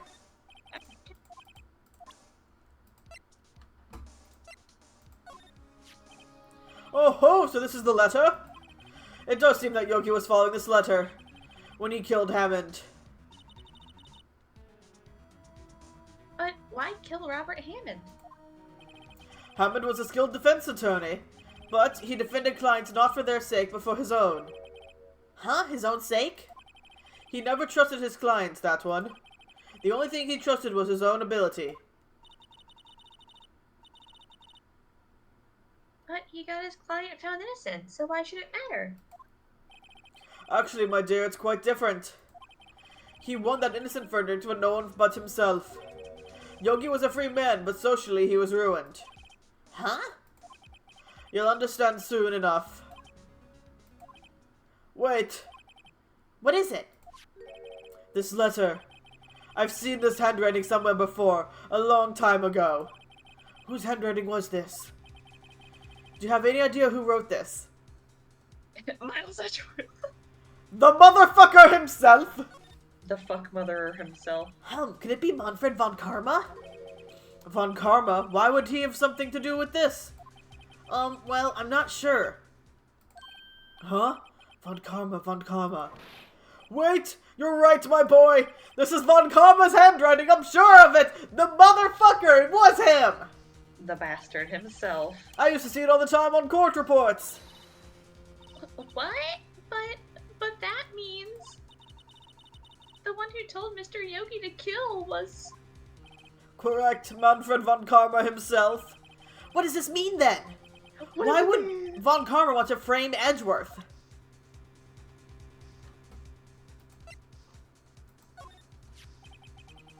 Gregory Edgeworth? He was a gifted man. His death was truly a loss. I wonder what would have become of Von Karma were he alive. So...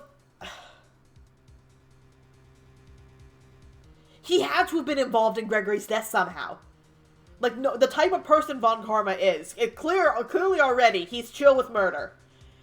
So, he sent the parrot to shoot Edgeworth's dad. So, but that means Edgeworth's dream isn't real. Okay, we need to talk to Edgeworth.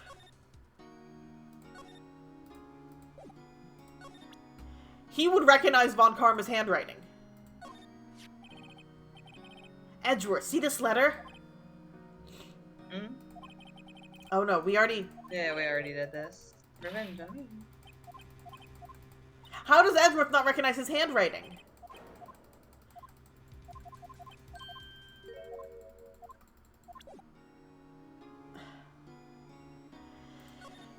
Shit, okay, we need to...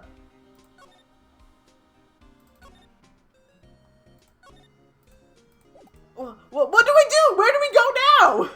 What do we...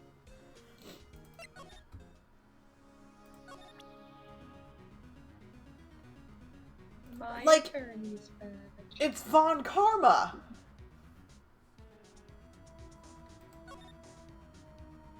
Well, even if we get him, he's gonna defend himself in court and falsify evidence. If he's in a jail cell, he can't falsify evidence. I feel like we need to present something to somebody.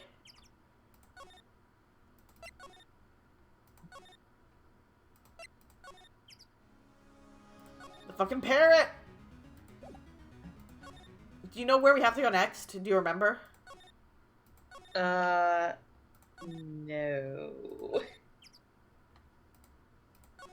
We've been everywhere. And there's either something we need to show Miles, or that we need to show Grossberg. Still hate how you Oh, there we go, Miles. duh! There's more. Yeah, I was like, did you finish talking to everybody? If it truly was Von Karma who wrote this letter, then he would know the truth. He would know that Miles Edgeworth had accidentally killed his own father. He'll say as much tomorrow in court, I should think. He'll press the point until the court finds Miles Edgeworth guilty. Oh no! But how could Von Karma know about Mr. Edgeworth's past like that? Even Mr. Edgeworth thought it was just a nightmare. Wait a second. I'm thinking of something now. You're thinking? You're cooking? Immediately after this case, Edgeworth wanted to become a prosecutor. When did Von Karma start training him? Was it immediately after that case? Did Von Karma plant the nightmare? Somehow, did he, through some subliminal messaging, plant the idea in Edgeworth's head that he shot his dad? I don't fucking know! Ghosts are real! You certainly are cooking. Ghosts are real! Anything could happen! You certainly do be cooking. I'm not sure whether I should. Though. That I do not know. Because otherwise, how would he know? Unless Yogi told him. Yet I do know that Von Karma is both persistent and a perfectionist. He may be seeking to satisfy a grudge against Gregory Edgeworth by hurting his son. What do you mean? By making his son be a prosecutor and not a defense attorney. Jesus Christ. Wait, was that part of it too? Is he that fucking petty? It was 15 years ago. Von Karma met Gregory Edgeworth in court and Von Karma did win. But he didn't make it through the trial unscarred. And Gregory shot Von Karma in the courtroom. What happened in the trial between Edgeworth's dad and Von Karma? Von Karma got the guilty verdict he wanted. He won the trial. But Gregory Edgeworth accused Von Karma of faulty evidence.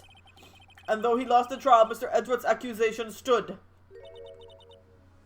Faulty evidence? It was the only penalty Von Karma has ever received in his career as a prosecutor. Gregory Edgeworth dealt a blow to his perfect trial record. Cat's like, why are you making weird noises? Wow. It must have been quite a shock for Von Karma. He took a vacation for several months after that, you see. Why is the vacation red?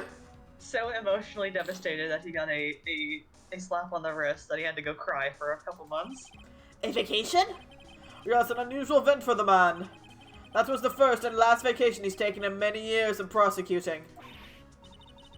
Really? He doesn't take vacations? He just loves sentencing innocent people to death so much.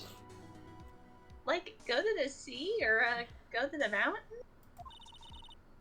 Don't tell me he's never been to Europe. He's German. You've strange ideas about vacations, Maya. Yeah, he's German.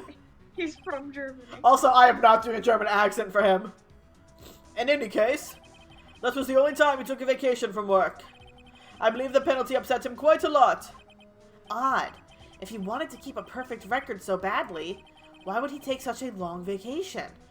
To set up the murder?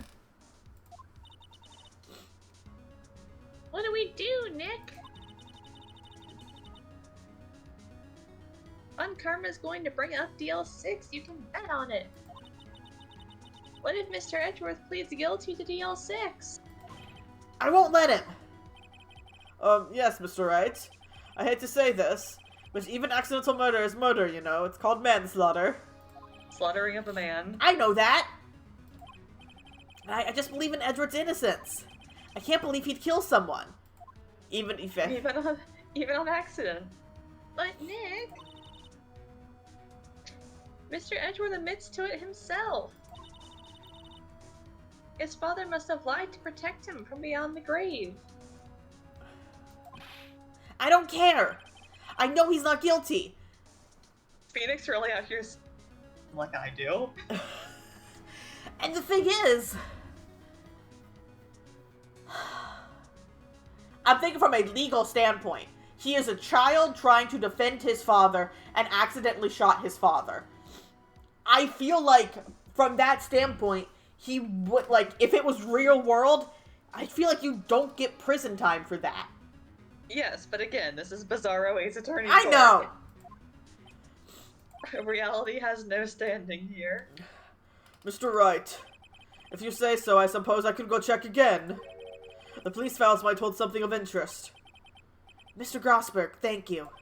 I can't promise anything. In fact, I think the chances of finding something are slim. I understand. The police materials, huh? Hey, but question. Why was Grossberg at the boathouse? Yeah, I know. Why was Grossberg at the boathouse? I need to know.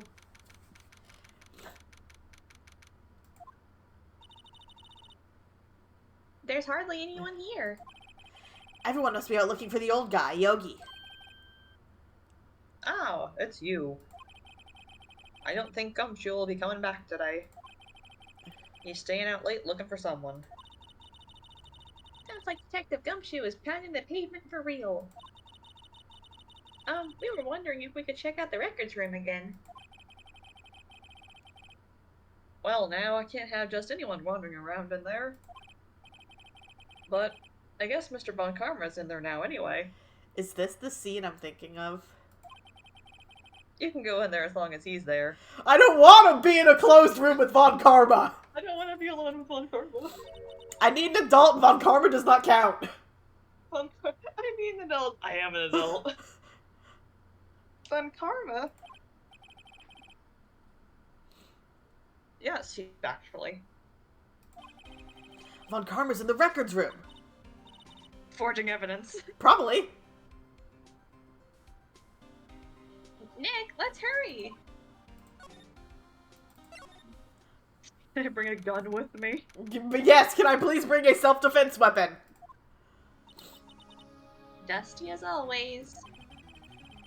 We were here only just yesterday. I'm sure they just haven't had time to clean. Phoenix. What's wrong, Nick? Nothing. I was just noticing that he isn't here. Von Karma. He's a ghost. Huh? One of the drawers is open. Or one of the drawers here is open. Someone must have been looking in it recently. The label says unsolved cases, evidence. Huh, unsolved cases? Nick! The file for DL6, it's completely empty. Motherfucker. Motherfucker stole the What? evidence. What are you doing in here? From facing Von Karma's brain. I know! On Karma! You... How do you know my name? How do you know my name? Huh? Have we met? Has he just blanked out anything that isn't important to him? Von Karma really has a one-track mind. He does not give a shit about useless attorneys. What are you saying? We see each other every day, don't we? Also, he's the one who had her thrown out of the courtroom! My mic is peaking so much this entire series. My mic has been peaking so much. That's what excitement get you. We're Mile Edgeworth's defense team. Defense team? I beg your pardon. You see, I really remember defense attorneys. They're like bugs to me, needless things to be crushed. What a bitch! I can see how this guy was Edward's mentor. I don't want to talk to you. Show him the parrot. Show him your attorney's back. Mr. Edgeworth is your student, right? A romanticist who still can't shed that veneer of amateurism. Just like his father, always second rate. Mr. Von Karma, you had an axe to grind with Mr. Gregory Edgeworth, didn't you? Me? A grudge against a mere defense attorney? Why? I finally found the register for him. Because he dealt a blow to your otherwise perfect trial record? Oomph. So you did, but what I don't get is, why did you take his son under your wing afterwards? The son of your most bitter rival. So he could lead him astray on the path of evil. That, my dear attorney, is none of your business. Tomorrow will be the last day of this trial. It's been a while since I've had a defense attorney last this long. Still, you will lose in the end. Miles Edgeworth will admit his own guilt. His guilt of 15 years ago, you mean? You're quite the researcher. If you've done your homework so well, then certainly you must understand. You know what Miles Edgeworth will tell the court tomorrow. We were right. So Von Karma is going to bring up DL6 in court tomorrow. Yeah, see, also, he's saying it doesn't, like, thinking about it, it doesn't matter if, like, you know, it was an accident. If Edgeworth still says, like, I'm guilty, Yeah. arrest me. That doesn't either. This is gonna get a shot, I think. Mr. Von Karma, have a look at this. It's your own fucking handwriting. This was you, wasn't it? You instructed Yanni Yogi to commit murder. Yanni Yogi. How many years has it been since I've heard him called by that name? He's a fool. I told him to burn it after he read it. Oh, he admits to it! So you admit? You wrote Mr. Yogi this letter. Yes, my dear defense attorney. Thank you for taking the trouble to bring it to me. You've saved me from a lot of needless hassle. What? Nick, what is that thing? Oh, it's a taser! This is the scene I thought of! A stun gun for self-defense, usually. Indeed. Oh god, I don't like his face! Indeed. Evil. 600,000 volts will cross their body like a dog touching an electric fence. 600,000? Oh, don't worry. People don't die from it, usually. Now give me the letter. No! No! Whoa, what are you? Nick, run! But Maya! Out of just my got way. tased. Ah! We just got tased. Girl, help. Motherfucker! Can we arrest him for assault? The thing is, now it is our word versus him. Do they not have cameras in here? No. He got us. The letter's gone, of course. And he took the DL6 evidence, all of it. Oh, including our other file. Back to having no clues. Wait, Maya jumped first. Maya, is she okay? Maya! Oh my, she's dead. Maya, open your eyes! She's fucking dead. Maya! Oh, there we go. She's alive again. The letter, did he take it? Huh? Oh, yeah. Are you okay? I couldn't stop him. Maya, you did your best! Baby girl, you did your best. did your He fucking best. tased you. He tased us both. I jumped as fast as I could, but one shot from that thing knocked me out cold. I'm useless. I'm no good as a lawyer or a medium. I can't even call my sister. I want to hug her. Not even now when we needed her the most. I wish I hadn't woken up at all. Maya, baby girl. Maya. I love her. Give Maya a hug, please. Maya. Yeah, there has to be some way I can help her. I better do something about her self-confidence first. Maya, she's holding something. What's that? A bullet? DL6 incident, evidence number 7, taken from the heart of Gregory Edgeworth. I remember. Based Maya! Von Karma was holding this when Maya jumped him.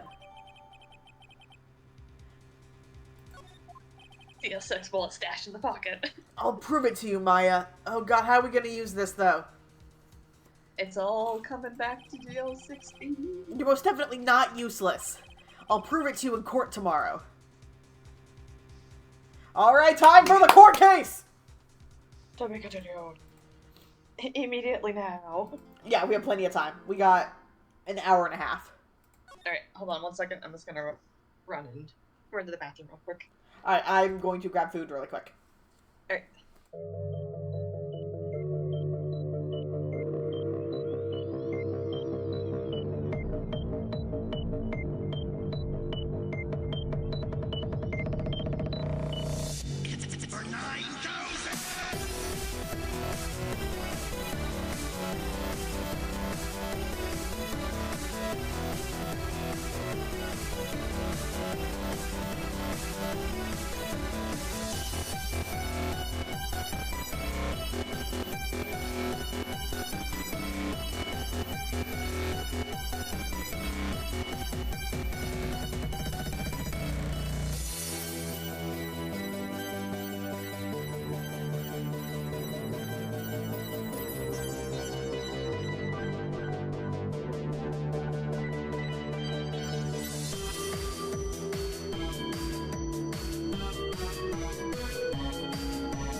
Alright. I mean, technically it's apple cider, not apple juice, but, you know. Close enough. same difference. Alright, let's continue. Yippee!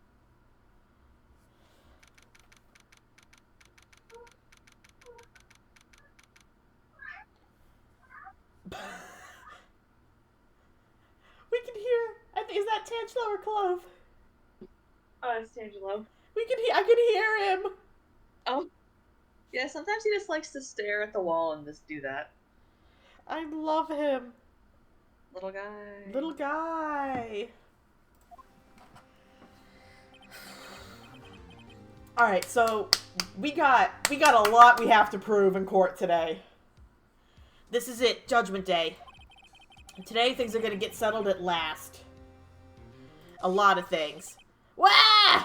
Oh, we got tased again. What's the big idea? Sorry, Nick. I only touched your shoulder. I guess the shock hasn't worn off from my run with the stun gun yesterday. That's not how that works, Maya! Maya, that's not how it works. Anyhow, today's the last day of the trial. Good luck, Nick. We need it. Yeah, thanks, Maya. Edward. Edward's looking glum as always. I hope Von Karma doesn't push him too hard.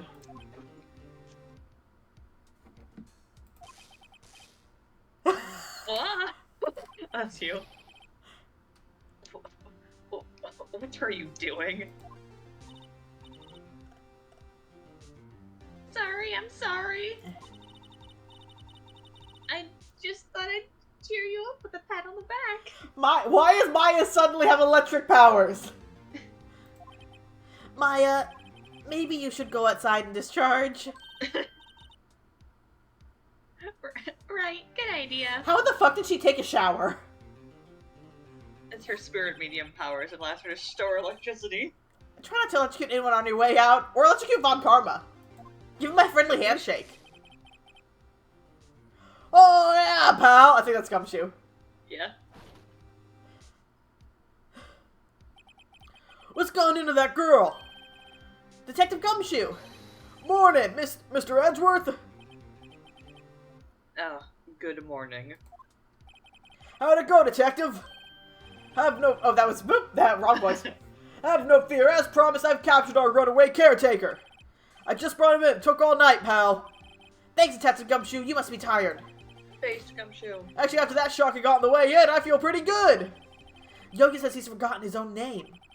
But that has to be a lie. Why would he want revenge on Edgeworth if he couldn't remember his past? That's what I'm thinking. He does remember, and I'm gonna prove it. I can't believe he lost that fucking letter. Oh, really hot food, really hot food. What? I'm eating food that's hot. Oh. Court is now in session for the trial of Miles Edgeworth. The defense is ready, Your Honor.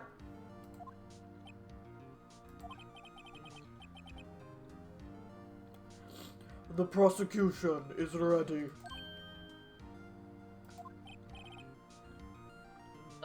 Right, very well. Ah, hold on, I just ate something.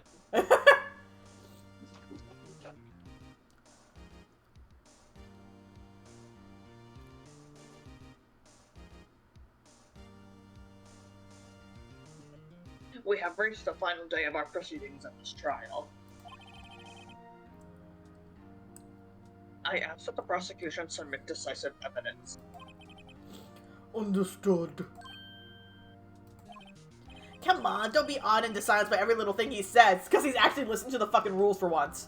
Yeah, he's not being a little shithead. Well, Mr. Von Karma, your opening statement. Right. Thanks to Detective Gumshoe's efforts, the boat rental shop caretaker has been arrested. On yesterday's trial, the defense asserted that the caretaker was the murderer. However, the caretaker has yet to confirm this. I would like to ask the defense to cross-examine him as much as necessary. Very well. Please bring the witness into the courtroom. I don't like this. You don't like how cooperative Von Karma's being? Yeah. Ladies and gentlemen of the court, I believe you all remember our witness. He lives in the boat rental shop on the lake from where he witnessed the incident. In addition, he has currently lost memory of his name and identity. Witness. Why did you run away yesterday? The witness was not running away, so he will now testify. I see. Very well. Please begin your testimony. Yeah. Oh, that's you. That's me.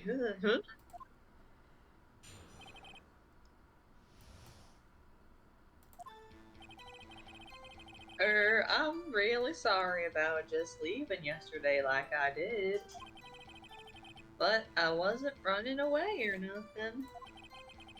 I went to buy some food for Polly, see? I figured I got nothing to do with this incident anyhow. I mean, I need one of those motive things, right? And I don't got one. So my testimony yesterday stands as is.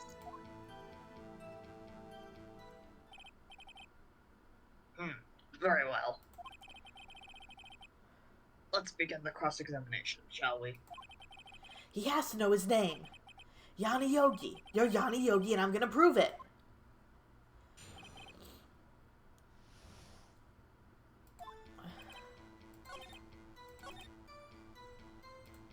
Why wasn't he back at the shop? Food? Well, Polly is a bit of a gourmand, you see. She only eats these high-quality bird pellets from France. They only have them in the big pet shop downtown. But you weren't arrested until this morning. Why didn't you go back to the caretaker shack? Well, I kinda got lost, you see. The witness has trouble remembering things sometimes. When the police apprehended him, he was on his way back to the shack. Yeah, right. Nice try, Von Karma. No one's gonna believe that. I see. So he was lost. Please, Your Honor, come to your senses.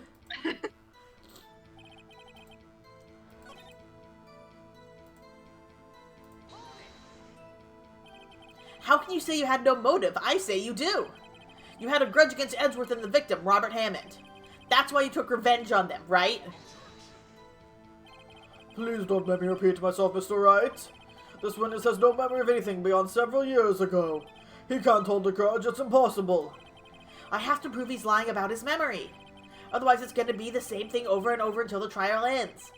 First things first, I have to prove this man is who he is. Do that, and the motive will prove itself.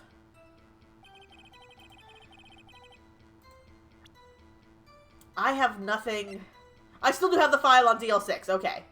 Yeah, you have like the summary you have. I'm just gonna... I hate pressing when I'm against Von Karma, because he will call me for that. But I think I just have to press everything he says.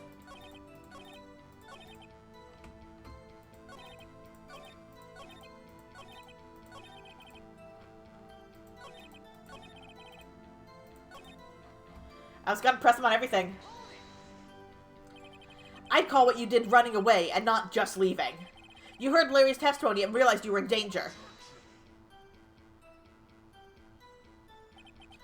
Now, now, Mr. Wright, there's no need to rush to conclusions. As I said, the witness was not running away. Listen to the testimony. He sure seems relaxed. In fact, they both do, Von Karma and Yanni Yogi. We called him on this one already, right? I believe so. Did that. You've lost much of your memory, is that correct? Yep, seems like it. Then how could you know that you didn't have anything to do with this incident? Or maybe you're lying about not having your memory, huh? You know exactly who you are. The witness has testified quite clearly that he has no memory of who he is. If you claim he's lying, then show the court proof. Gah! How am I supposed to prove what's going on in that old codger's head? That's impossible. I'm glad you've come to your senses, Mr. Wright. Very well, witness, please continue. Might I say something, Mr. Wright? The parrot. We need the parrot. Because the parrot knows DL6. Mm-hmm. Yes, Your Honor. You've been saying the same thing now over and over. You've been calling the witness's memory of the past, or lack thereof, into question. But does this really have anything to do with the current case? Of course, Your Honor. The witness has said he has nothing to do with this case and no motive. Both of these statements are lies. Order, order. Mr. Wright, there is a serious problem with your claim. Or, are you saying you know who this witness is? Of course, Your Honor. Oh, now this is interesting. I would like to know myself, so who is he? Don't play dumb, Von Karma. Mr. Wright, please tell us this witness's name. It's Gregory Edgeworth. His name is Yanni Yogi, a former court bailiff. Yogi. That name seems familiar. Oh. Yanni Yogi from the DL6 incident. It figures the judge would have heard of it. It was such a famous case. But what does this mean? Your Honor, if this man is Mr. Yogi, then he has a clear motive. Tisk. Jumping to conclusions again, Mr. Wright. This witness is Yanni Yogi. Fascinating. However, how do you propose to prove this to the court? This is a court of law, as you may recall. You need proof. And allow me to repeat once more that the witness has lost his memory. This is it. I have to do this now. If I can't prove he's Yogi right here, right now, then I've got nowhere else to go. Nick! You're gonna prove it. How can you prove that he's Yanni Yogi? It's okay. It's actually quite simple. Your Honor, please take this man's fingerprints. Then we'll compare them to the fingerprints on file for Yanni Yogi 15 years ago. I see. That makes sense. Way more reliable than the Parrot! Oh, wouldn't it be? Wouldn't it be so funny if it were that simple? Huh? I'm so very, very sorry, Mr. Wright. Why? The witness has no fingerprints. God damn it. What? What? No fingerprints? On Karma cut off his fingers. You see, before I worked as a caretaker, I worked at a chemical plant. He lost his fingers at the chemical plant. Oh my god! Burned my fingers working with the stuff. Yep. What? Yogi, you sneak! You burned your fingerprints off to hide your past! Well, if the witness has no fingerprints, I guess we will not be able to prove his identity. No!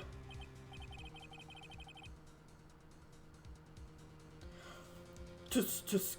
Well, what would you do, Mr. Wright? Huh? It seems the case has been decided, no? No! I know what happened. I know everything. I just can't prove it. But no, I can't let it end like this. I can't lose.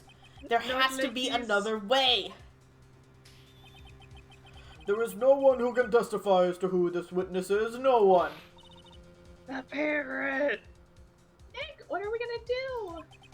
I didn't even consider that he might have erased his fingerprints. What do I do? Well, Mr. Wright, perhaps you'd like to cross-examine his parent for a little comic relief, Yeah, Hey, very Von. funny. You're a sore winner, Von Karma. Hey, Von Karma suggested it. Wait a second. Cross-examine his parent! The title was not a lie! We are cross-examining a fucking parrot! Let's fucking go! Cross-examine that goddamn bird! Well, what is it, Nick? No, you're not going to. Your Honor! The defense would like to take Mr. Von Karma up on his proposal! Take Mr. Von Karma up? He is the one who said it! On my proposal? Exactly, Your Honor. I would like to cross-examine the witness's pet parrot! Let's go! This game fucking rocks. Oh, order. Order. Well, what do you think, Mr. Von Karma? Need you even ask? This is a farce. I object. Wait a second! You were the one who suggested I cross-examine the Parrot, Von Karma! I have a right to do as you suggested!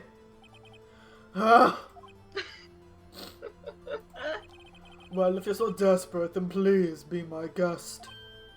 Ah! Of course, should you go through with this, and nothing comes of it, then I hope you're ready for the consequences. Nick, this is crazy! Well, do you want to go through with your little game? Absolutely. We gotta do it! Let the parrot take the stand! Get that bird on the stand. I will cross-examine her, Your Honor! Get that bird on the stand. This is the most ridiculous thing I've ever heard. Von Karma's rigged every person's testimony, every piece of evidence, except the parrot! She's my last chance! At least, I think so. This game is fucking incredible. Bring in the bird. Bailiff, bring in the parrot. This game fucking rocks. Look at her on the stand. Yeah, boy. White a bird. Please tell us your name. Name. The witness is ignoring me. The witness is a fucking parrot! It must hurt to be ignored by a bird. Very well, witness. Who is your owner? Please, testify for us. Hi. Witness's testimony. Hello! Hello! Ah! Incredible. Incredible testimony. Certainly the most concise testimony we've had so far. Very well, begin your cross-examination. Right. What are you gonna do, Nick? I don't know. What do we do, Maya? Let Maya talk to the bird like Smile. Let I Maya know. talk to the bird.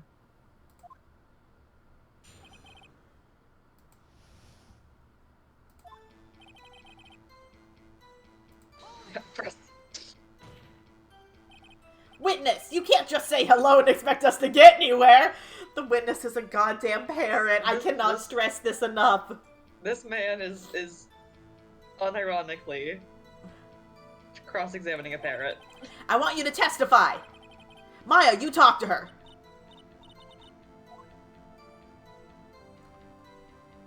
Dude, what's your name? That's Yeah. the most important thing right now. Maybe I should get her to say her name? Oh, your name? We already know her name. Yeah. Polly, what's your name? Polly! Polly! Ah! Mr. Wright? I think we've established that this parrot is named Polly. Does this have anything to do with the owner's identity? I mean, Of course. yes it does. Ha! Fascinating. You claim the parrot's name will prove her owner's identity? Then show us this proof! Nick, don't you think you're taking the bluffing a little too far? Listen, we're not here to answer the question of who is the caretaker. We're here to prove that he is Yanni Yogi. All we have to do is tie the name Polly to Yogi. Your Honor, the proof that the parrot's name reveals the caretaker's identity is...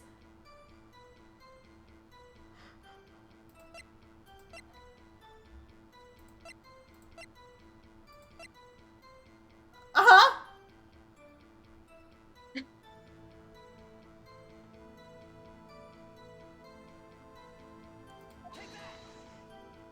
The bird.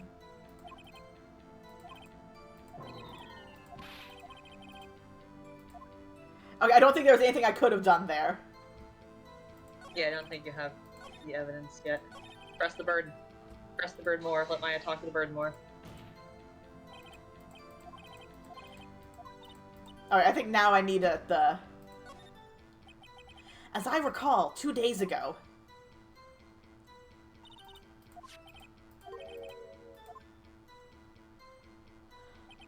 If I can get Polly to say that here, that will prove that the caretaker had something to do with DL6.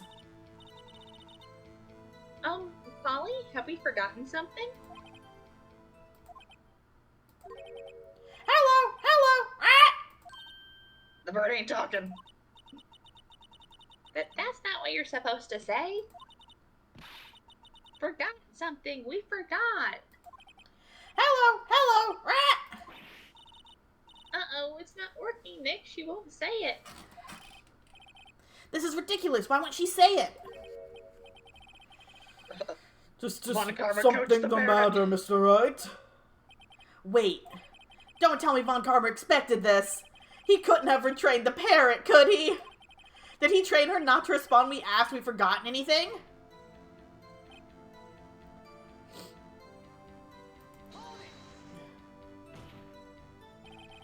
Witness, you're here to speak. You must speak to me. Frankly, I can't believe you're speaking to the parrot. Well... I guess we should try to get some information out of her. We need to show the judge that her owner is Mr. Yoki.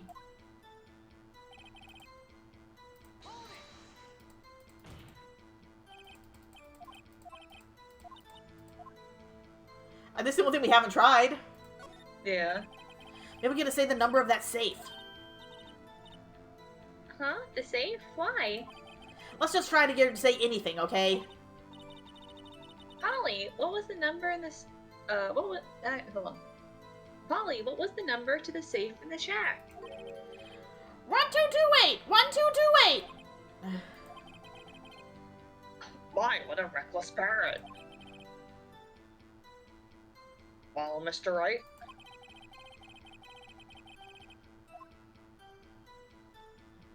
I mean, I don't 1, see the 2, bar up at 2. the top, so... 1, 2. Hey, Sarah. Hey, Sarah. Motherfucker! 1, 2, 2, Motherfucker! Oh my god! It's the date! 12/28. Jesus Christ! I just blew out my voice. One sec.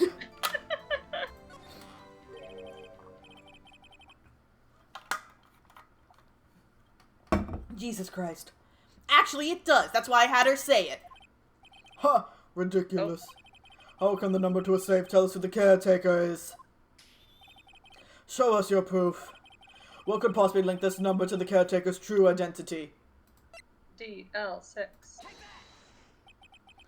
The DL6 case file?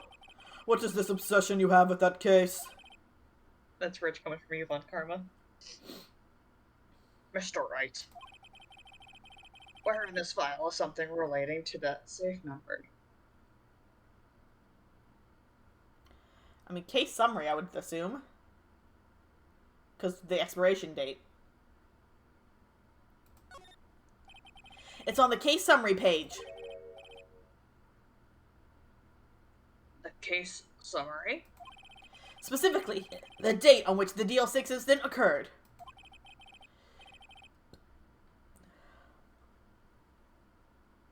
The date of the the date of the incident, December 28th. Why, that's today's date, 15 years ago. Oh god, I took a bite. Stop eating. And the number on that safe is 1228. Ah, He used the date of the DL6 incident as the number for his safe, Your Honor. That's how important that date was to him. I see. It certainly is an interesting coincidence. People often do set their secret numbers to dates. Bah! This is not tangible proof. I set my ATM card's number to 001 because I'm number 1. Steal his money! Steal his money! This has nothing to do with the date. Nothing. Indeed.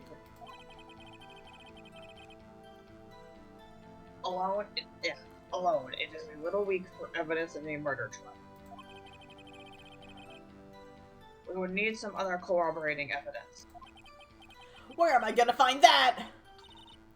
Nick, we're getting closer. One more. If we can just get one more piece of evidence. Right, but what?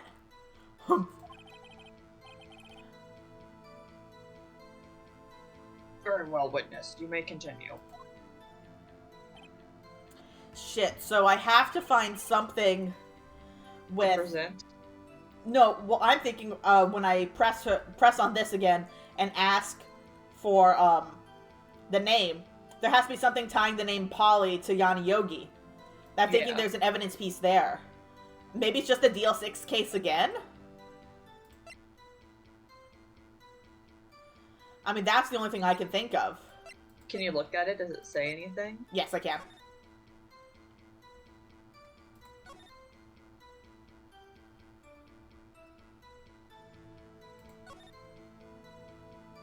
Oh! Well, there we go! Important to read the case file, huh?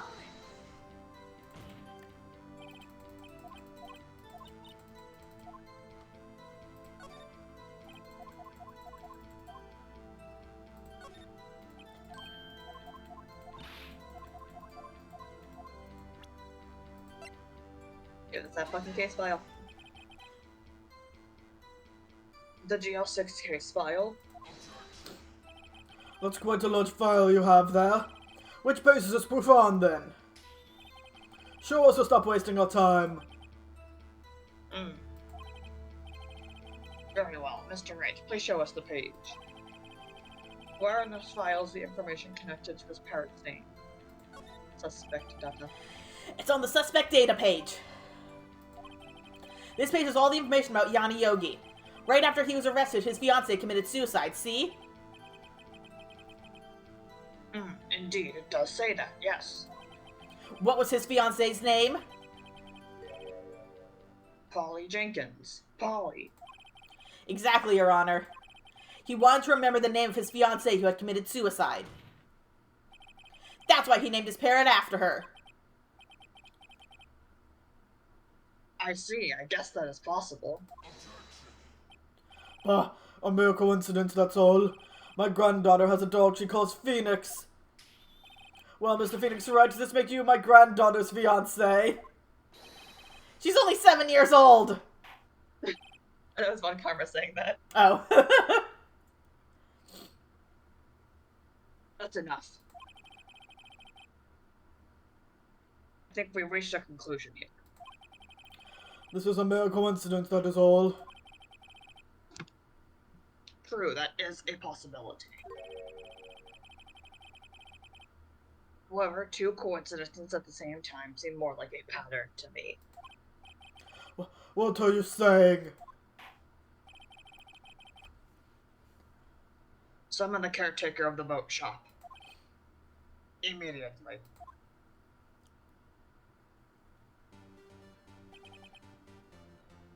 Wait. Tell us your name. Wait! Let's witness he doesn't remember! No, it's okay.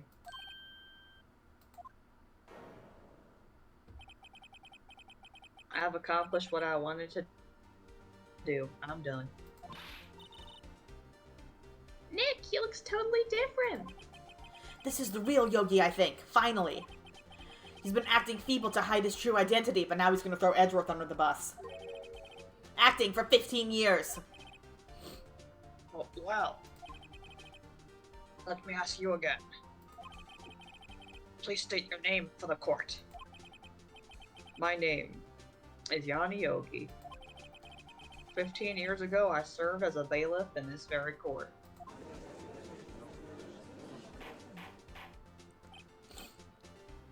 Order! Order! Yanni Yogi. So it was you who killed Robert Hammond? And trying to frame Miles Edgeworth for his death? Yes, it was me. I did it. They put me on the stand 15 years ago. Robert Hammond. He said I was mentally unsound. He told me it would make me innocent. Get Oh, me off the hook. that's why. So, I pretended to have brain damage. I was innocent, really, but he didn't believe me. We won the trial, but I lost everything. I lost my job, my fiancé, and my social standing. Then, this year, 15 years later, a package arrived. It was a letter and a pistol. The plan was written out in careful detail. It was a plan for me to take my revenge on the people who ruined my life. I didn't care who sent it. I thought this was my chance. After 15 years, this was it. Finally, a chance to have my revenge on Robert Hammond and Miles Edgeworth. I'll have no regrets. Oh, wait a moment. Revenge against Miles Edgeworth? What do you mean? I'm not at liberty to speak on that matter. Why don't you ask Mr. Edgeworth yourself? Anyway, I admit it. I was the one who killed Robert Hammond.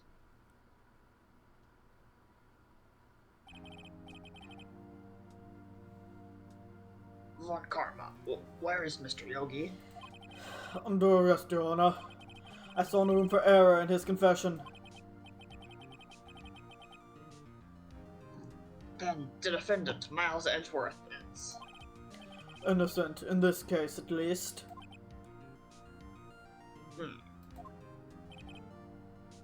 Very well. Oh god, Well, no. It's going so well, isn't it? Will the defendant please take the stand? Edgeworth. For the love of God, Edgeworth. Edgeworth, shut your fucking thigh Don't hole. Do not fuck say shit this when you're up. up there. See, I'm running. Is this gonna just extend the trial date, or are we gonna solve this this DL6 right now? Hey, Sarah. Yeah? On the last day of the trial. We gotta do something right now. Well, I mean, Or on he's the last... he's innocent for this trial, but not for DL6.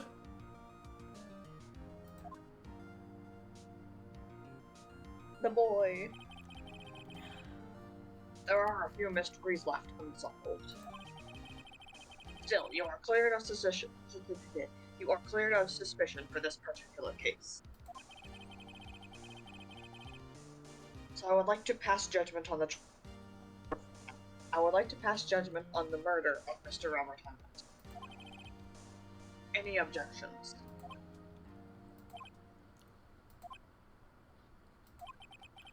I don't believe it. Why isn't Montgomery saying anything? Very well.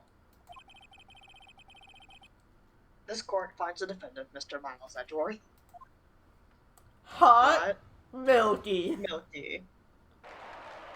Yippee! I love the confetti. I know. I love how they only do that for not guilty cases.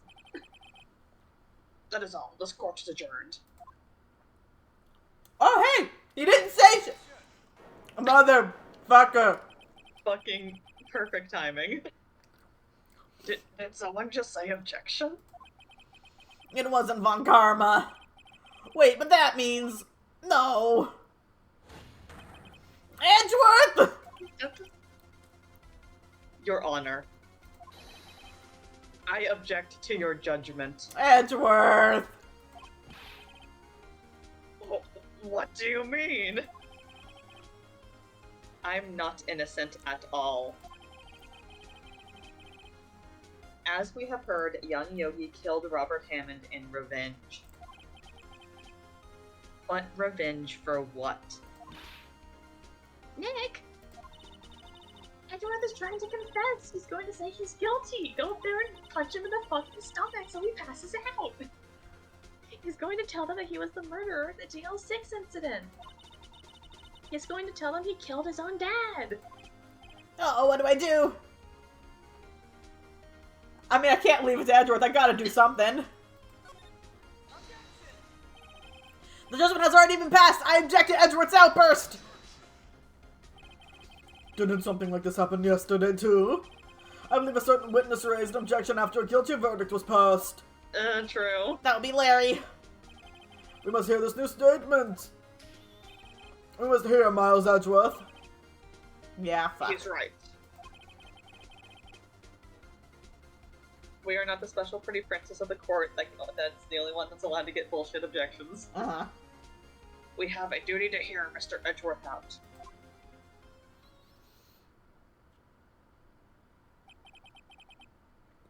Yay, more Edgeworth sad boy moments. For 15 years, I have had a reoccurring dream. A nightmare. It's only a nightmare. That's what I told myself. But now I know it wasn't a dream. Yanni Yogi wasn't the killer. You mean in the incident when your father died? From the distance of the shot, it wasn't suicide either. Everything was as clear as day. The murderer. The criminal in the DL6 incident. It was me. Your Honor, I confess my guilt. I am guilty for DL6, the statute of limitations of which ends today. The culprit is me.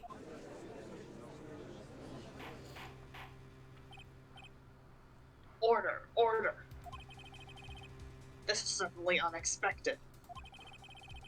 The defendant, declared innocent, is confessing to a different crime. A crime for which the statute of limitations runs out today. I'm not really sure how I should deal with this. Bah. It's obvious. We hold a trial right here, right now. We tried this man for his crime of 15 years ago.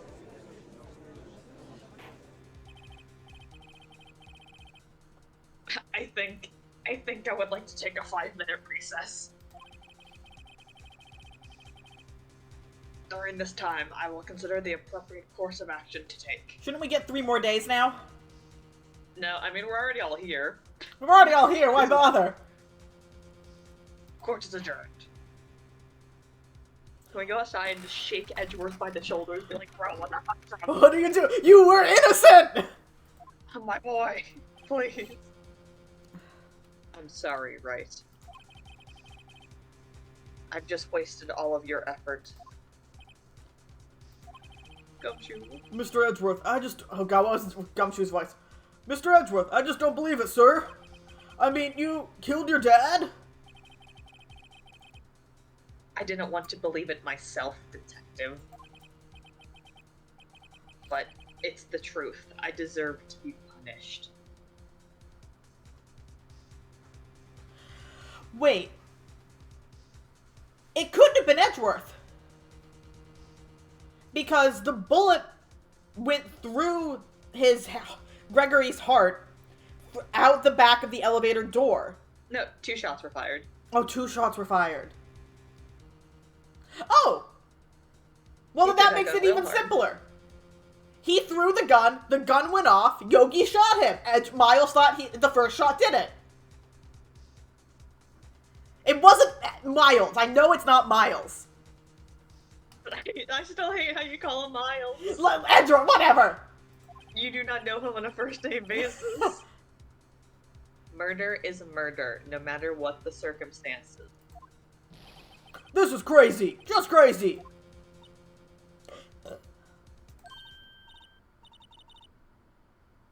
Nick, what are you doing? Huh? Oh. I was just reading through the court record once more. I'm getting my case ready.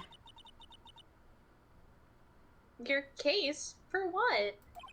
Huh? Isn't it obvious? I'm gonna prove that Miles Edgeworth is innocent! Hell yeah, brother. What are you talking about, pal? He just admitted to it. He confessed that he did it. In court.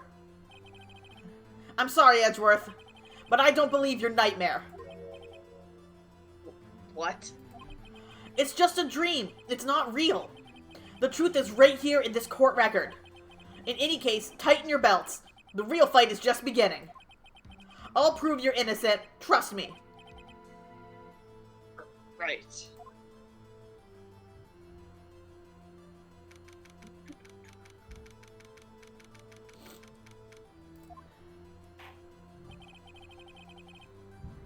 Now then, I would like to resume our trial. Judge, Miles Edgeworth has admitted his own guilt. He has confessed his crime. Let's begin by hearing his testimony. Then, though pointless, let the defense do the cross-examining. The statute of limitations on the GL6 incident runs out today. Yeah, that's why they can't extend the trial. Yeah. Though it's unconventional for me, I'd like to run this one by the book. I see. Does the defense have any objections? No, Your Honor. Von Karma, you knew this was gonna happen from the very beginning, didn't you? Very well. Will Miles Edgeworth take the stand? The boy. Will the witness state his name and profession? Miles Edgeworth, I am a prosecuting attorney and the defendant for the case happening right now. Mr. Edgeworth, 15 years ago, you mistakenly killed your father, Gregory Edgeworth. Is this correct?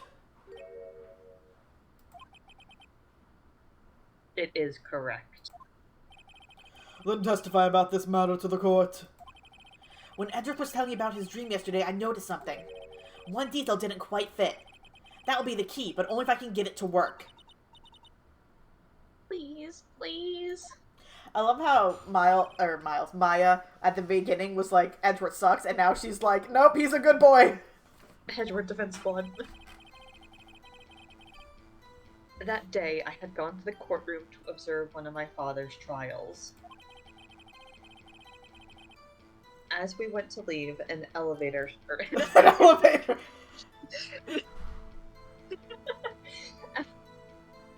As we went to leave, an earthquake struck, trapping us in the elevator.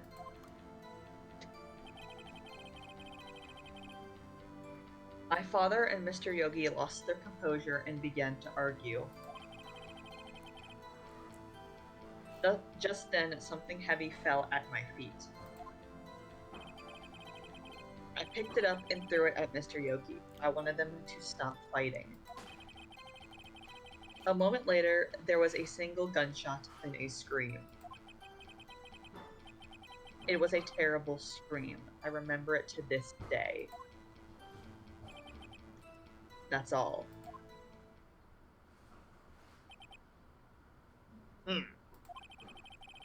And until now, you thought this memory was a dream. We were stuck in that elevator for 5 hours. The oxygen in the what elevator is like airtight? Yeah, sealed? exactly. In the fucking bizarre Ace Attorney world, I guess they got airtight elevators. It's probably not the oxygen ran out, it's just that it became so diluted with carbon dioxide, because they were probably panting, like, terrified. So it's probably not that the lack of oxygen, it's the excess of carbon dioxide. And this is just easier to say. Or just airtight elevators. Airtight elevators, yeah. The oxygen in the elevator ran out, and I lost my memory of the events. Bah, the same claim Mr. Yogi has made. Very well. Mr. Wright, your cross-examination, please. Yes, Your Honor. The boy. We must cross-examine him.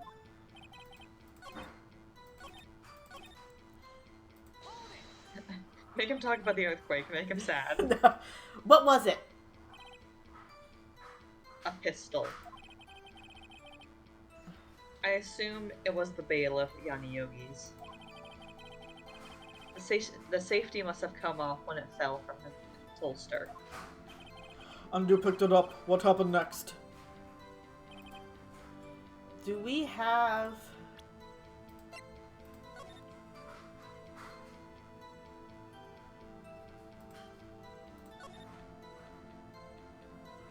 Murder weapon was fired Yeah, twice. Okay, so I can present that. Yeah. Yeah, that a single gunshot is what I remember him saying, so... Yeah. Are you sure you only heard one gunshot? Yes, I'm sure of that. I heard the shot and the scream. Then everything faded. I was unconscious until the rescuers came. I see. No, Your Honor, unfortunately you don't. Look at this file one more time. This plainly contradicts the witness's testimony. You do enjoy dragging out that file, don't you? I don't accept this evidence unless you can tell us what page it's on. Which page contradicts Miles Edwards' testimony? It was victim data. Look at the victim data in this file. It says it quite plainly. The murder weapon was fired twice. Miles Edgeworth only heard one gunshot. Yet, the murder weapon was fired twice. The first shot was the accidental firing when the pistol was thrown. So, who fired the remaining shot?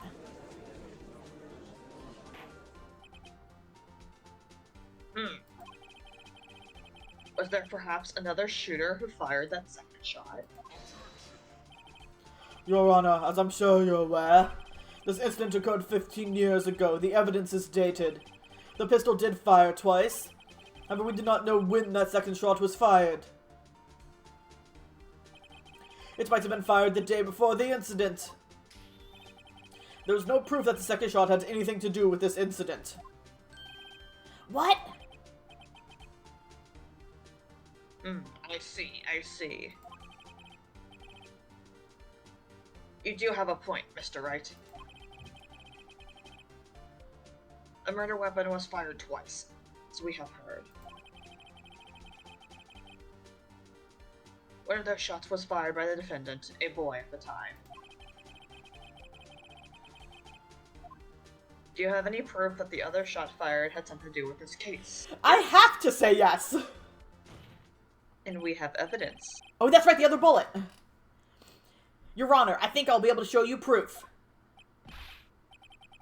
Oh, that's you. What? Impossible.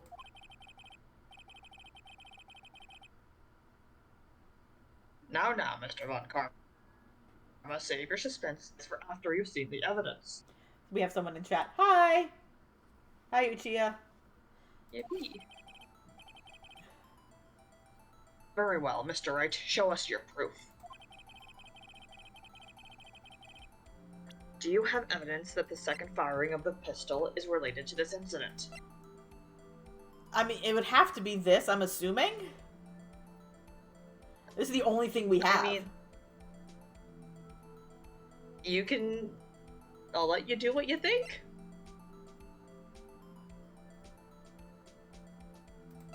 Okay, what do you think it is? I mean, I know what it is. Oh, you know what it is. Okay. I'll do one wrong one, then I'll make you tell me the right one. Because I think it's this.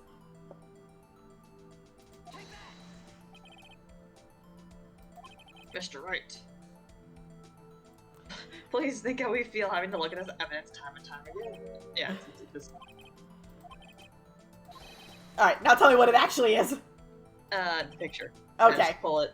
Picture of, the bullet in Gregory Edgeworth and the hole in the window. Oh, fair, okay. I So thought he was shot two shots. against the window. Yeah, that makes more sense.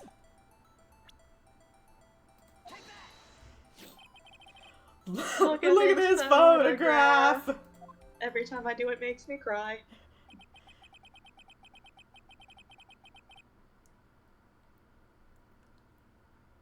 This is a photograph of the scene of the crime 15 years ago. I can see that the victim lying there is Gregory Edgeworth. This proves the murder weapon was fired twice at the time of the incident. This photo proves it. So, let me get this straight. This photo proves 2 shots were fired? Where? Your Honor, please get a clue. Show the judge the contradiction in the photo. Oh. As should be obvious, the contradiction is here. I see. A bullet hole in the door. Your Honor, Gregory Edgeworth was killed by a shot from the pistol. Yet there is also a bullet hole in the elevator door. We also know the murder weapon was fired twice. Oh, that's right, and the bullet was found lodged in his heart. It didn't go through his body. We have that bullet. Yeah. Thus, someone other than Edgeworth fired that second shot.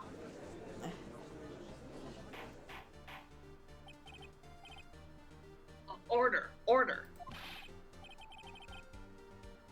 Mr. Wright, what are you driving at? You should have the chat up so you can also talk to people in the chat. Ace Attorney is a fun game. This is my first time playing it. You should have the chat up because the people are talking in the chat. How do I do that? I just go to my Twitch channel, and then you can just look at the chat. Okay. It's simple, Your Honor. At the time of the incident, 2 shots were fired. One went into Gregory Edgeworth's heart. The other hit the elevator door. Remember that the defendant lost consciousness after the shot he fired rang out. In conclusion, we must agree that the second shot was fired by someone else. Mr. Wright, but who could that someone else be? The murderer, of course. I knew I should have stepped in before your wild fantasies got out of hand. Mr. Wright, look once more at the DL6 incident case file. Look closely. Try the case summary page. The case summary. That's on page 1. Look what is written there. Not a single clue was found on the scene. If the pistol had indeed been fired 2 times, then the other bullet would have been discovered on the scene. He does have a point. That second bullet has never been found. Why? Because the second bullet does not exist. The bullet that claimed Gregory Edgeworth's life was the one fired by his own son. That is the truth of this matter.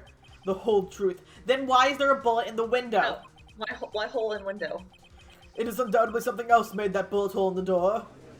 What else? My guy. Order. I will have order. Mr. Wright has proven one thing to us quite clearly. That the murder weapon was fired twice at the time of the incident. However, as Mr. Karma says, the second bullet fired was not found. It is highly unlikely that the police merely overlooked this second bullet. So, all we have is the single bullet fired. I'm afraid I have to discount the defense's claim. Tusk.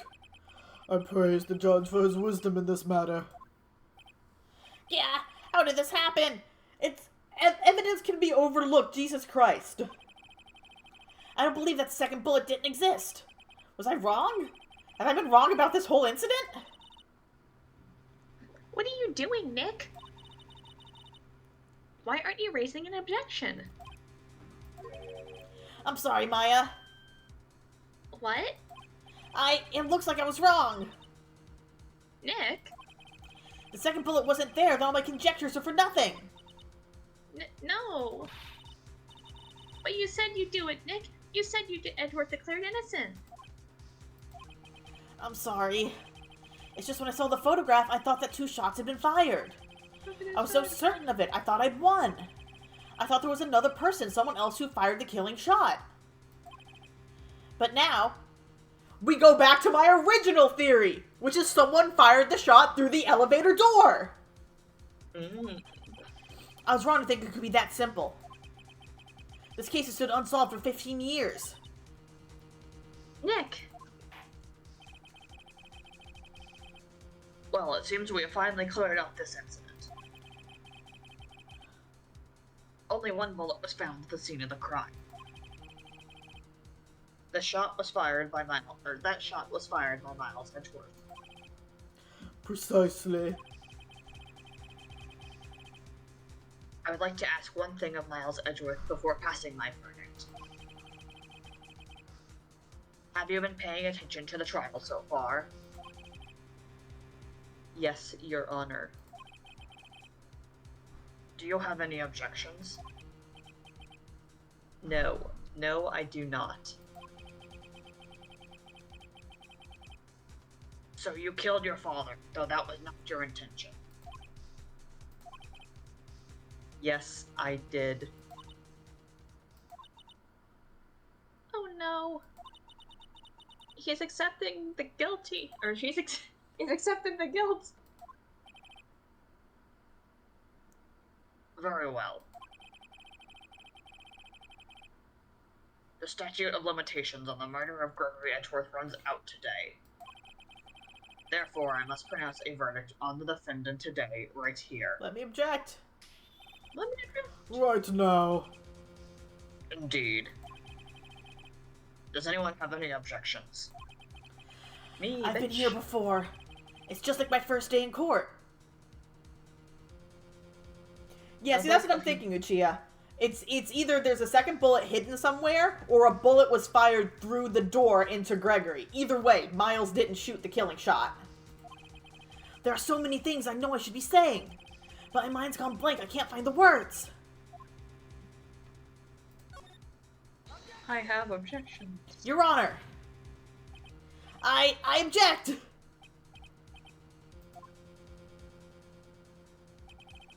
Mr. Wright, on what grounds do you object? Nick? I don't know. His case is perfect. Oh no. Yeah. Why was there a split-second shot of Mia? Did you see that? I think so. Did you click too fast, or? No. I think that was like supposed to be a flash. It must exist. Yeah. Oh, The there second she is. bullet. Oh. Hi, Mia. What? What'd you just say? Nothing. Ghost. The second bullet must exist. Ghost. But where? Oh, so this is Mia talking. So you talk for Mia. Alright. Someone took it.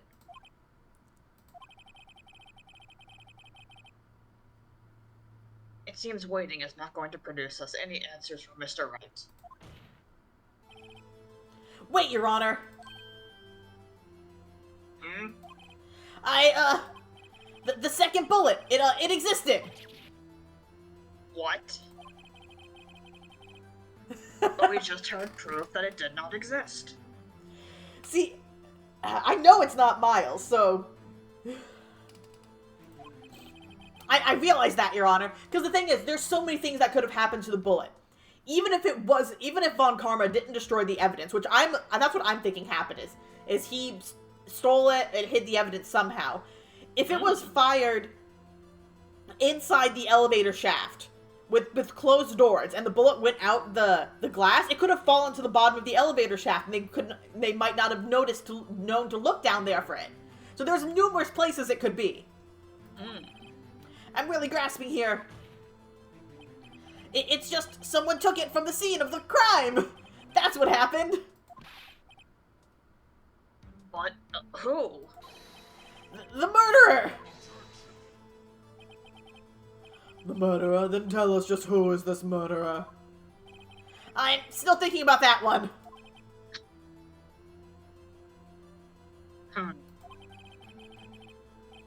So the criminal took the second bullet? Why? Huh?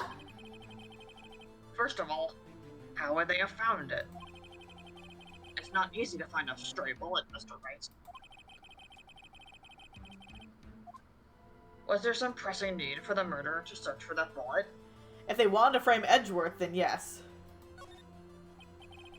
Of course there was a need. That's why they took it. What possible reason could they have had? Well, the reason the murderer took the bullet away from the scene with them is... Ooh, which of these? I wonder. I'm gonna go with cautious instead of proof. Because... Yeah, I'm gonna go with him being... Because at this point, I'm thinking somehow that the murderer is Von Karma. So I'm thinking the murderer was cautious. I see. Well, don't say things like that. Well, the murderer was a very cautious sort, you see? That's why the murderer had to search for that bullet. If that was the case, then they should have taken the bullet from inside Gregory as well. Huh?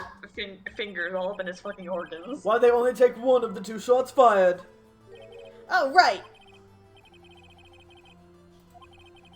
Oh, come on! Ah, this isn't going so well. Got penalized. I mean, I'm still saying the murderer had to find it.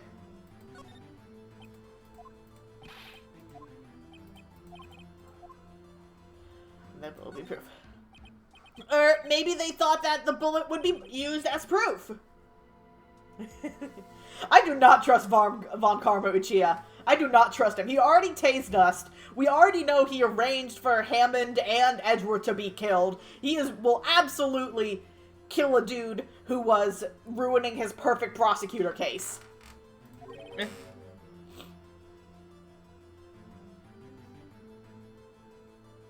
Proof. It was a special bullet, so they took it with them. A special bullet? What the fuck do you mean by that, Phoenix? Thank you for the follow, Uchiha. Yippee! Thank you. Oh, I didn't read that line. Huh?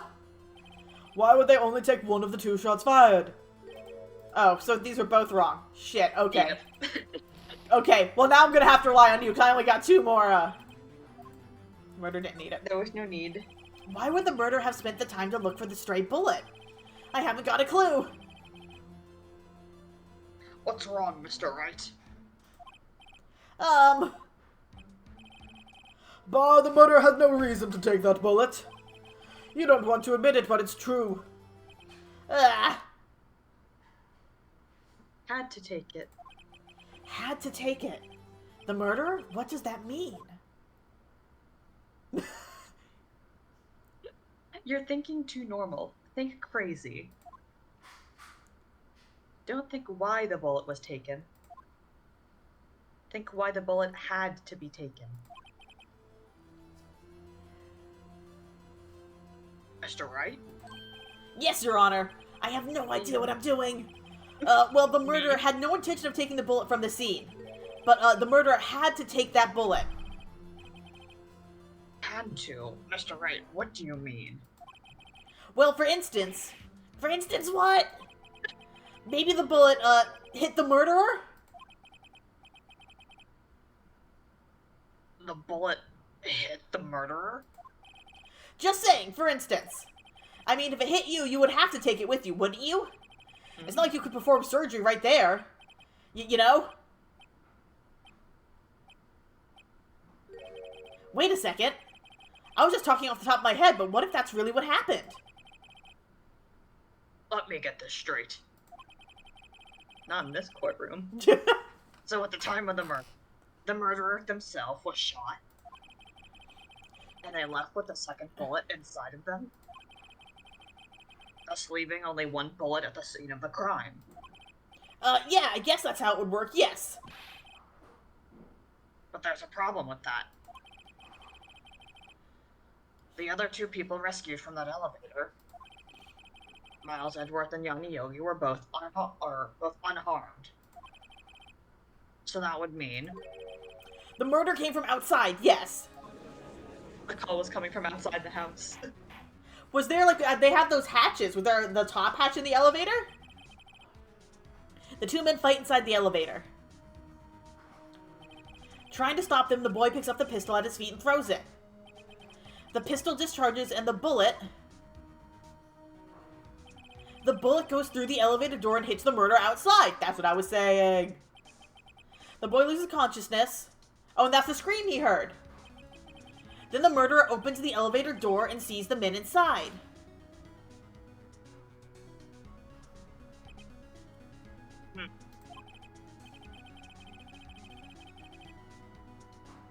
Mr. Wright, you're truly the most unpredictable defense attorney I've ever known. I can tell you're grasping, and I cannot deny the possibility of what you say. What are you saying? Deny it, deny it. No one involved with the incident was wounded. There was no murderer. No one was wounded at the time of the incident. He's right. I can't think of anyone. Hey, Nick. Huh? I just thought of something really crazy. Crazy? Remember what Mr. Rosberg said yesterday? Rosberg was the murderer. We add those blow to his perfect trial record.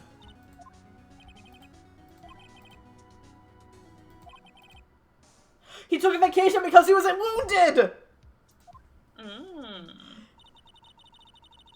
What if Von Karma didn't take that vacation because of shock? But took it because he was injured!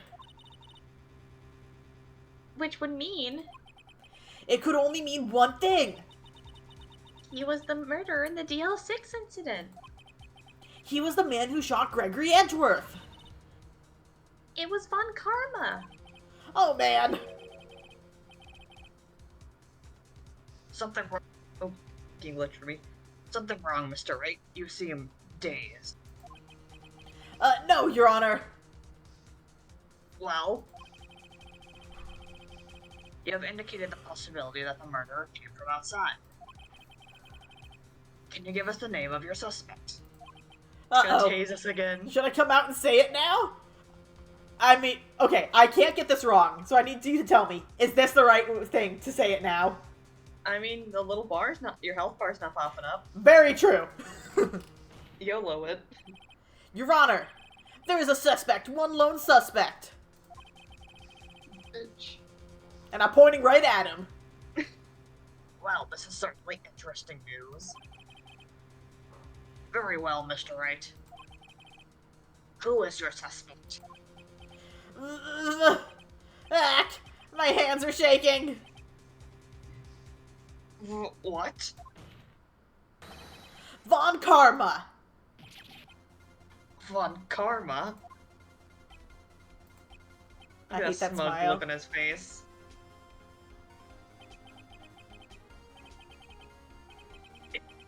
You mean the Von Karma? The prosecutor? The one standing right over there? Bah.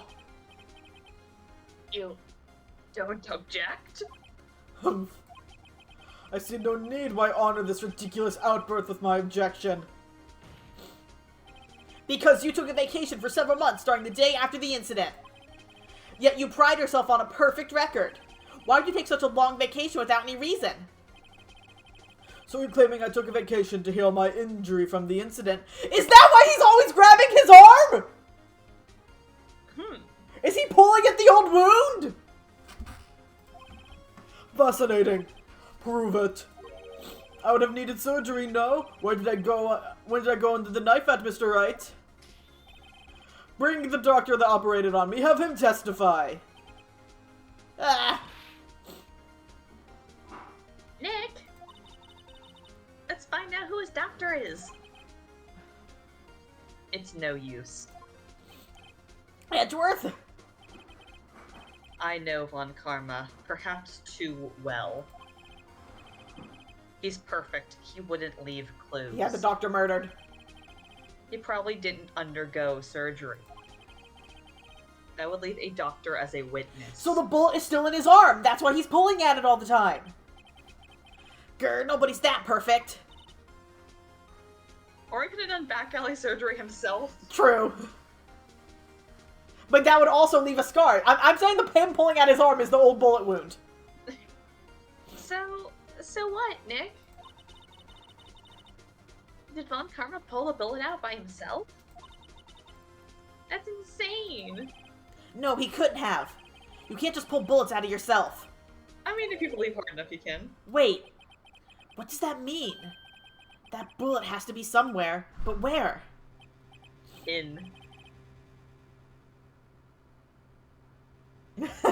We're almost there, Chia, don't worry. Just well, Mr. Wright. Can you produce evidence to prove that I was shot? Show the evidence. Hey, guess what I still have? Guess what we still fucking We have? still have a goddamn metal detector. This I fucking love this game. Alright, Von Karma, I'll prove it. And I'll even use evidence. I know how you like it so much. What?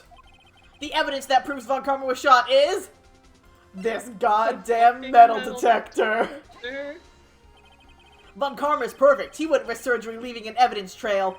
So then I ask, where is that bullet now? I think it's unlikely Von Karma performed surgery on himself.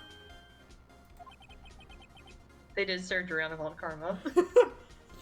You don't mean. I do. There's the possibility that the bullet is still inside Von Karma.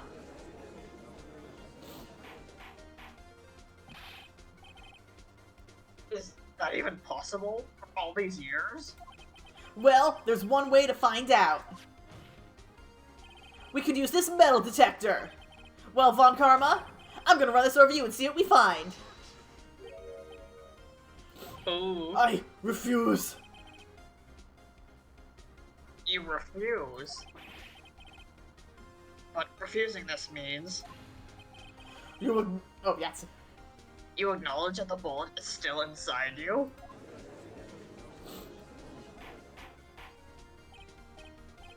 Order, order, order. Your Honor, the defense requests that we be allowed to use the metal detector. Smack him in the face with it. Judge, I call for suspension of this trial. This is an invasion of privacy. The statute of limitations runs out in this case today. It is you who said we had to end it right here, right now.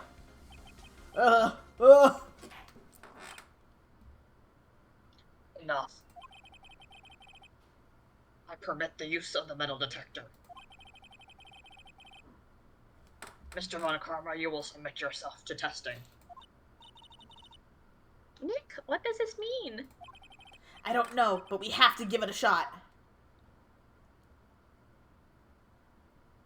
Smack him in the head with a... It reacted something inside his right shoulder. The bullet. So it's a different arm than the one he was pulling at. Mr. Von Karma. You. It was you. Yeah, because that's his left arm that he's pulling at.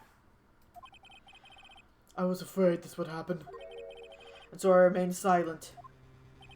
Huh? Indeed, there's a bolt in my shoulder. However, it has nothing to do with this incident. What? I was shot in the shoulder long before the DL6 incident. I claim that the bolt in my shoulder has no relation to DL6.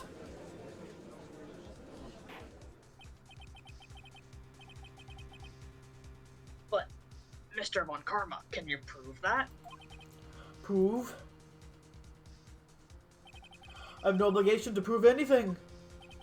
It is Mr. Wright who must prove something here, not I. Mr. Wright? Well, can you prove it? Can you prove that the bullet in Von Karma's shoulder was from DL6? Of course you can't. You don't have any of the DL6 evidence. That's because you took it out of the records room yesterday. With no proof, you cannot convict me of any crime. So sorry, Mr. Wright. No, I'm the one who's sorry, Mr. Von Karma. What? What? You were close, one day away from freedom. But you see, I have proof. What? Oh god, I lost his voice! Who would have thought you would dig your own grave trying to convict Edgeworth? I can link that bullet in your shoulder to the DL6 incident. And here's my final proof. Alright, since it is this bullet now, right? Is it this bullet or something else? I think it should. It has ballistic markings and it wouldn't match the gun Edgeworth threw at him. Okay. I think. I'm like 80% sure. Yeah, the thing went away. Yeah. And the music stopped. Yeah. Again, I played these games a lot with me, so my memory of some things is not perfect. A bullet. Where did you get that? This is the bullet used in the DL6 incident. This was taken from the heart of the victim, Mr. Gregory Edgeworth. And Maya got it for us. The bullet is preserved quite nicely with all the ballistic markings intact. Ballistic markings. I only got like 15 minutes left, so we gotta do this fast. You may recall the term. It came up in the first trial 2 days ago. Come on, Von Karma, don't pull anything else. We gotta get through this fast. Ballistic markings are the fingerprints of a weapon. All bullets fired from a gun are marked with that weapon's unique pattern. By examining the markings, you can tell which weapon fired the bullet. It's quite accurate. We have 2 bullets in our possession. One, the bullet removed from Gregory Edgeworth's heart. The other, Mr. Von Karma, is the bullet buried in your shoulder. We could analyze both bullets. Then, if the markings matched, we would know that both bullets had been fired from the same gun. The very same pistol. In other words, the murder weapon that killed Gregory Edgeworth. Mr. Von Karma, you will let us remove the bullet from your shoulder. Then we'll compare the ballistic markings to those on this bullet. And solve this case once and for all. Well, Mr. Von Karma? Ah! Ah! My man's screaming. Ah! Ah! That scream. I've heard that scream before. Yeah? Wait, I know. We went through all this before.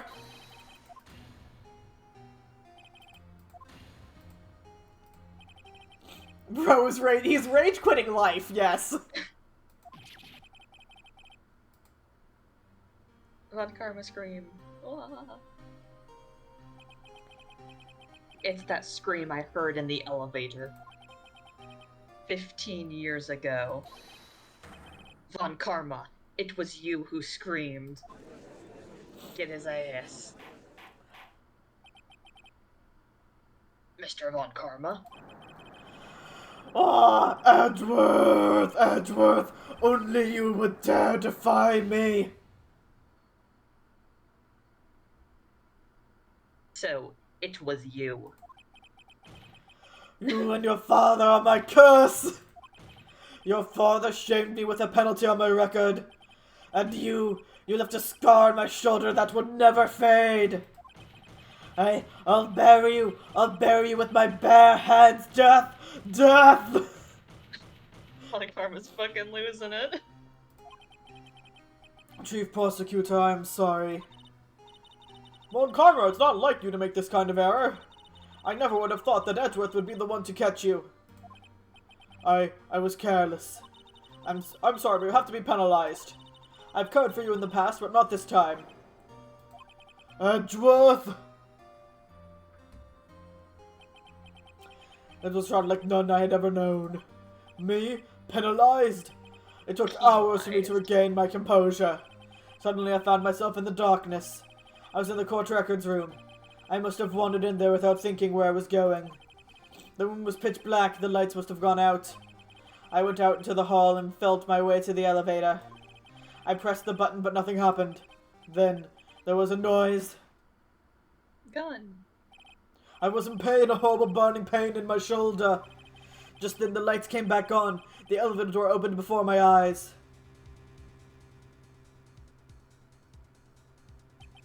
I saw 3 people inside, all lying unconscious from oxygen deprivation. Much to my surprise, a pistol lay at my feet. I knew then it was destiny. Gun. In his last moments, Gregory Edgeworth was still unconscious. He died never knowing who had shot him. Later he spoke through a medium, blaming Mr. Yogi. He was fooled. It was the perfect crime. Tusk. Who would have thought another man would have come to open that elevator door? Judge? What? What are you doing? Do your job, bring it into this miserable charade. Now end it!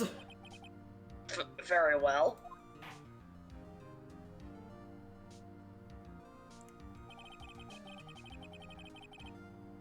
It appears we have come a very long way to the end of this maze. 15 years late. Or later. Mr. Miles Edgeworth. Yes, Your Honor. You were innocent. You are innocent. As you said, it was all a nightmare. Yes, Your Honor.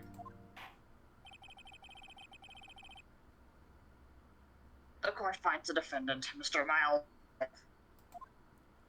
Hot. Oh, Milky. Yay! Well, I love the confetti, and we're about to immediately declare Von Karma guilty. Yay, can we run around and give Edgeworth a hug, please? Please, please give this poor man a hug. Yippee, Edgeworth, you didn't kill your father, good job. 15 years of nightmares for nothing. 15 years of trauma for nothing. Nick, we did it! Did you see his face? Von Karma looked even paler than usual. White boy. I love the confetti. He's pretending to be all cool, but inside you crushed him, Nick. Crushed. I gotta say, I'm impressed. It was pretty close, though. I was sure we had it. I know, I was on the verge of tears the whole time myself. But now it's all just a good memory. Well, not for Edgeworth. I mean, Edgeworth's father's still dead. So, it's finally over, Edgeworth. Right. Yeah?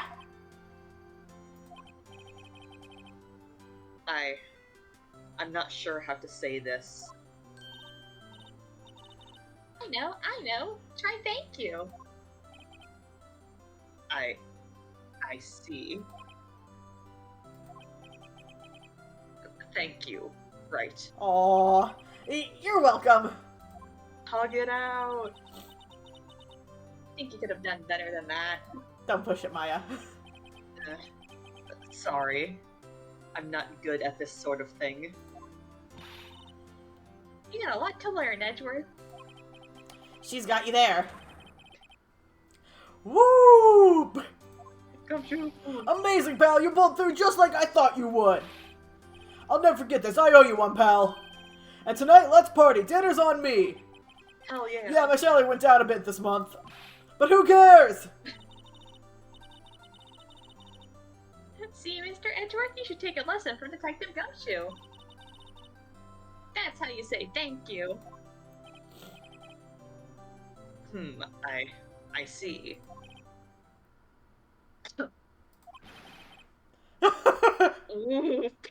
I imagine him saying that in just a flat monotone. I feel foolish. Don't worry, take it a little at a time. You'll get used to it. Maya is now Edgeworth's emotional support friend.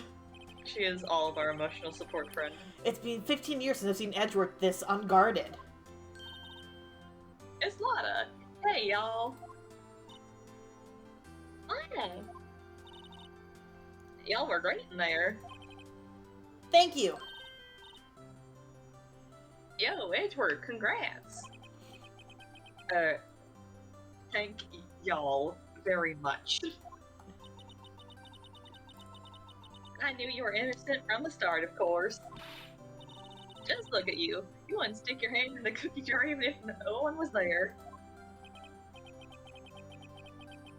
You were the witness on the first day of the trial, weren't you? Yeah, well, let bygones be bygones, eh? Speaking of which, what are you doing now, Lotta? Who, me? Oh, I went back to college. It's been 3 days. I gave up trying to be an investigative photographer pretty quick. Really? That's too bad. Huh? Huh? Isn't that the hot dog guy from the park? Huh? Larry! It's over, Nick. My life is over. Well, why God, is that you should face, have killed Larry? him. What happened now? Oh, Nick, I'm not long for this world. You don't look sick. It's Kianse. She's going to live in Paris. Nick, Paris, Nick. She's leaving me behind. Should have seen that coming. Yo, Edgy, there you are! Yes, here I am. Congrats, Edgy! Here, a little gift for me in celebration!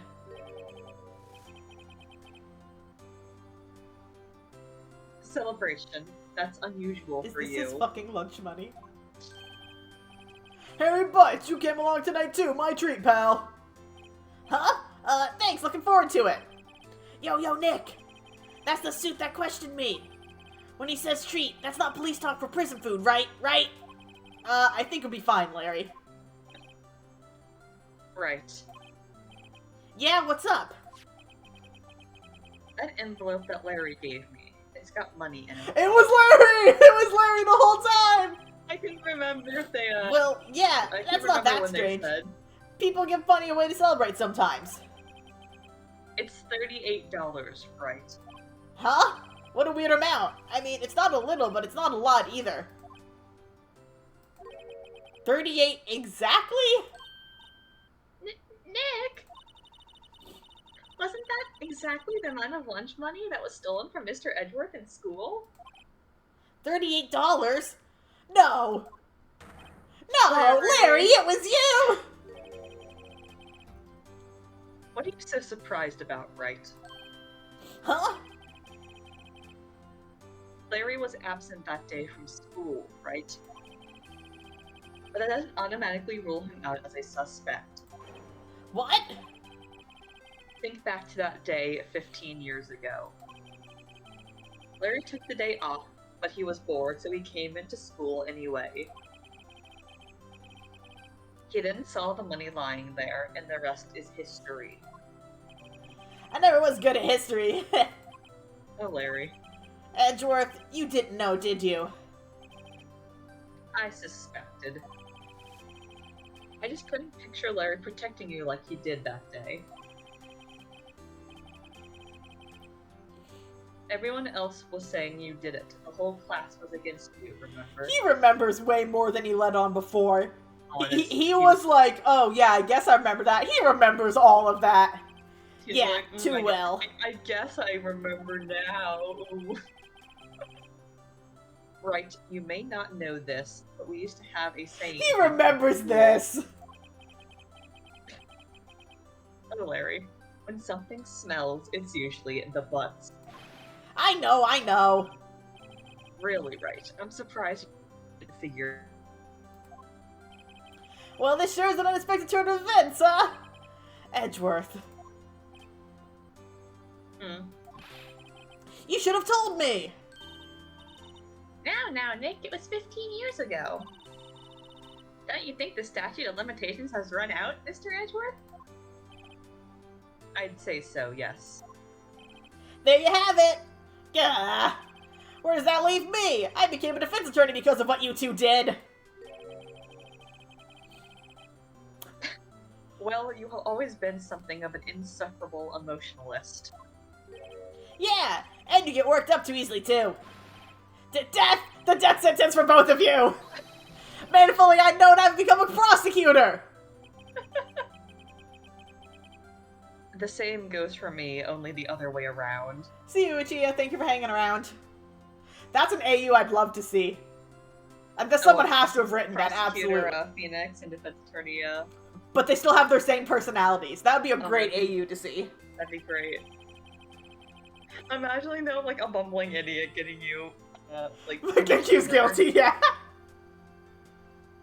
For the longest time, I thought I might have killed my own father.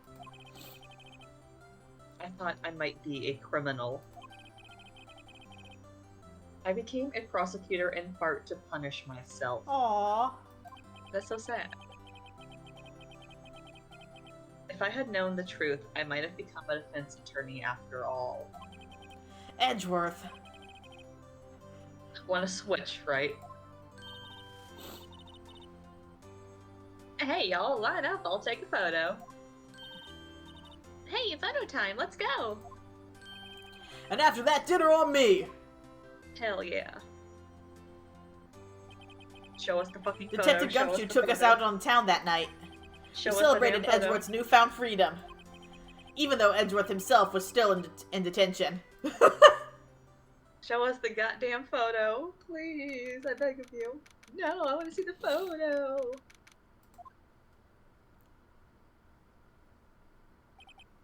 Oh Whoa, god. I went a little overboard yesterday. My head Another dead hurts. body. Huh? Another dead body. It's still only 5. Maybe I should go back to sleep. Huh? What's this? A letter? Good morning, Nick. You were really impressive yesterday. Seeing you, it made me think about what I'm doing here. I'm a spirit medium, in training, of course. I wanted to help Mr. Edgeworth, too. I wanted to help you.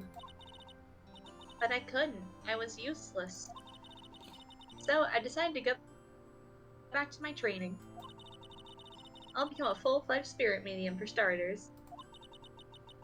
I couldn't say it to your face, so I left you this letter. Oh, Maya. Goodbye, Nick. Maya. So is this the last case of the first game? Goodbye. What time yes. is it? I believe so. Yeah, the first trains for the mountains have already left. To the station. To the station. Phoenix is hauling ass to the station. I guess I'm too late. Hey! Nick! Maya! So, you're leaving? Yeah. It's hard being a spirit medium who can't talk to spirits. And I think you'll do fine without me, Nick. We only won that case because of you, Maya. Maya, you are the goat. You are the best creature in existence. Be good, okay? How am I gonna survive without my emotional support, Maya? Wait! What? I never could have saved Edgeworth without your help.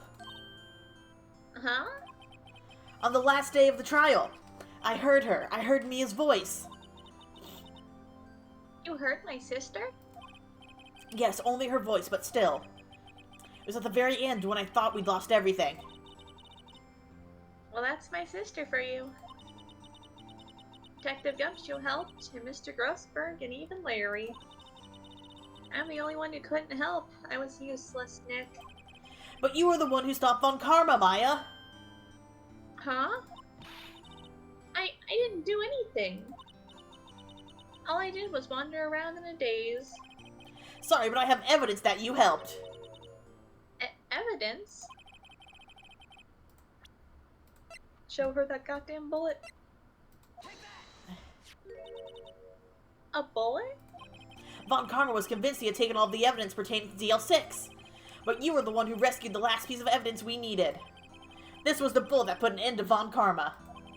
And you were the one who gave it to me. Nick. Thanks, Maya. I couldn't have done it without you.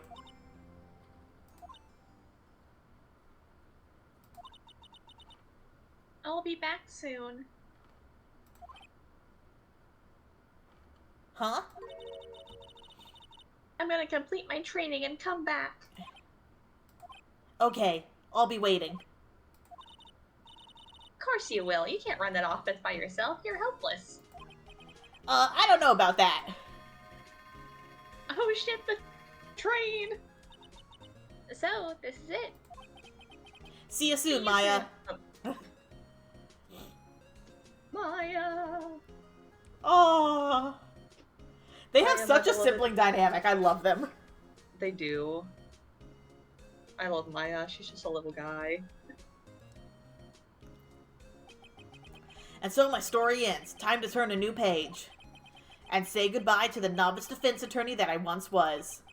Now a new story begins. With the same old crazy cast of characters. Wow, it's like a video game or something. Wow, it's like a video game.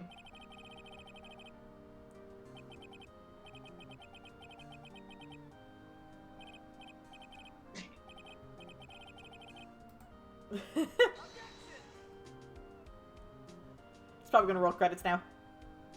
Yeah, there's the credits!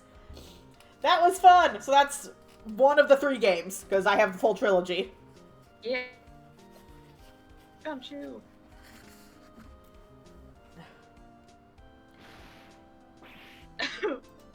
He's trying his hardest. He's doing his best. I love him. so much. Big autism man, my beloved. Alright, that was fun. So next week, I guess we'll start the second game. Yeah. I thought for sure we had to see the picture that Lana took. It's probably at the very end of the credits. Yeah. I'm hoping these credits are not longer than 4 minutes. Because I have to go soon. We are like cutting it right on the edge. Oh, it's the first dude.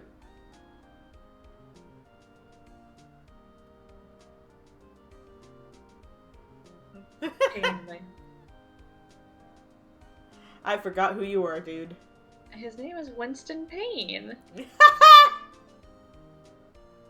I really wish they had made Von Karma grab his right shoulder, just to make it a little bit more like, to make that tick be like a full foreshadowing.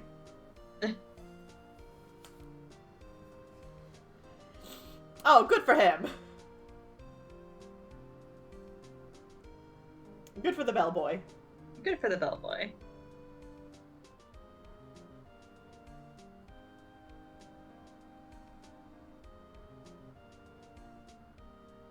Why was Grossberg at the boathouse? Why was he at the boathouse?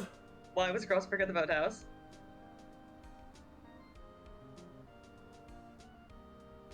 Why do you always say that?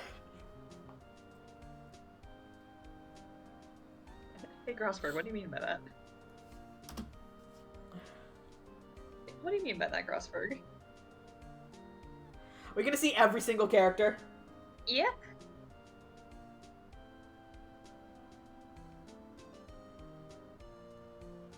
Oh my god. Oh god. I got like 3 minutes. Come on, her. I wish there was a way to speed through the credits. I know that group picture is gonna be at the end. If it's not, I'm gonna be so sad. I know. Hell yeah, Powers. I love Powers. We do get to see Powers in later case. Yay! I forget which. I think it's the. I want to say it's the second game. One of the cases in there, I believe we get to see him again.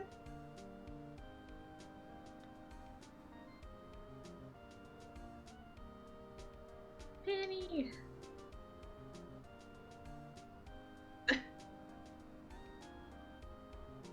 Aww. They're friends. She lives in a fucking monastery.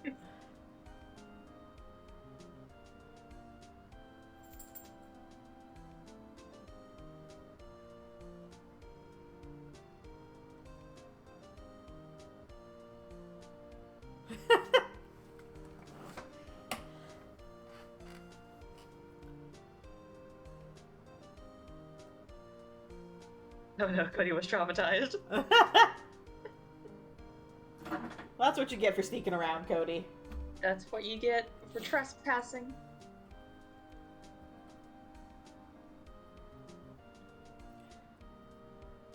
Water. Ooh.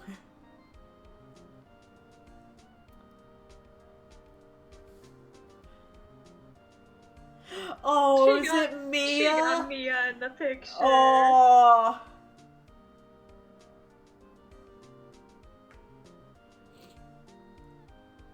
I mean, ghosts are real, so I mean, honestly, Parrot. Look at Mia.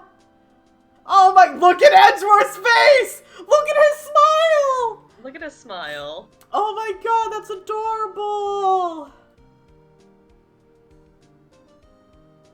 Wait. Oh my god, there's another one. Another one. Alright, I guess there's a 5th case. We're not done with this game yet. But we are done with this stream, absolutely. Yeah. So, next week, same time. Noon on Wednesday. I will see you guys there. Eee. Bye!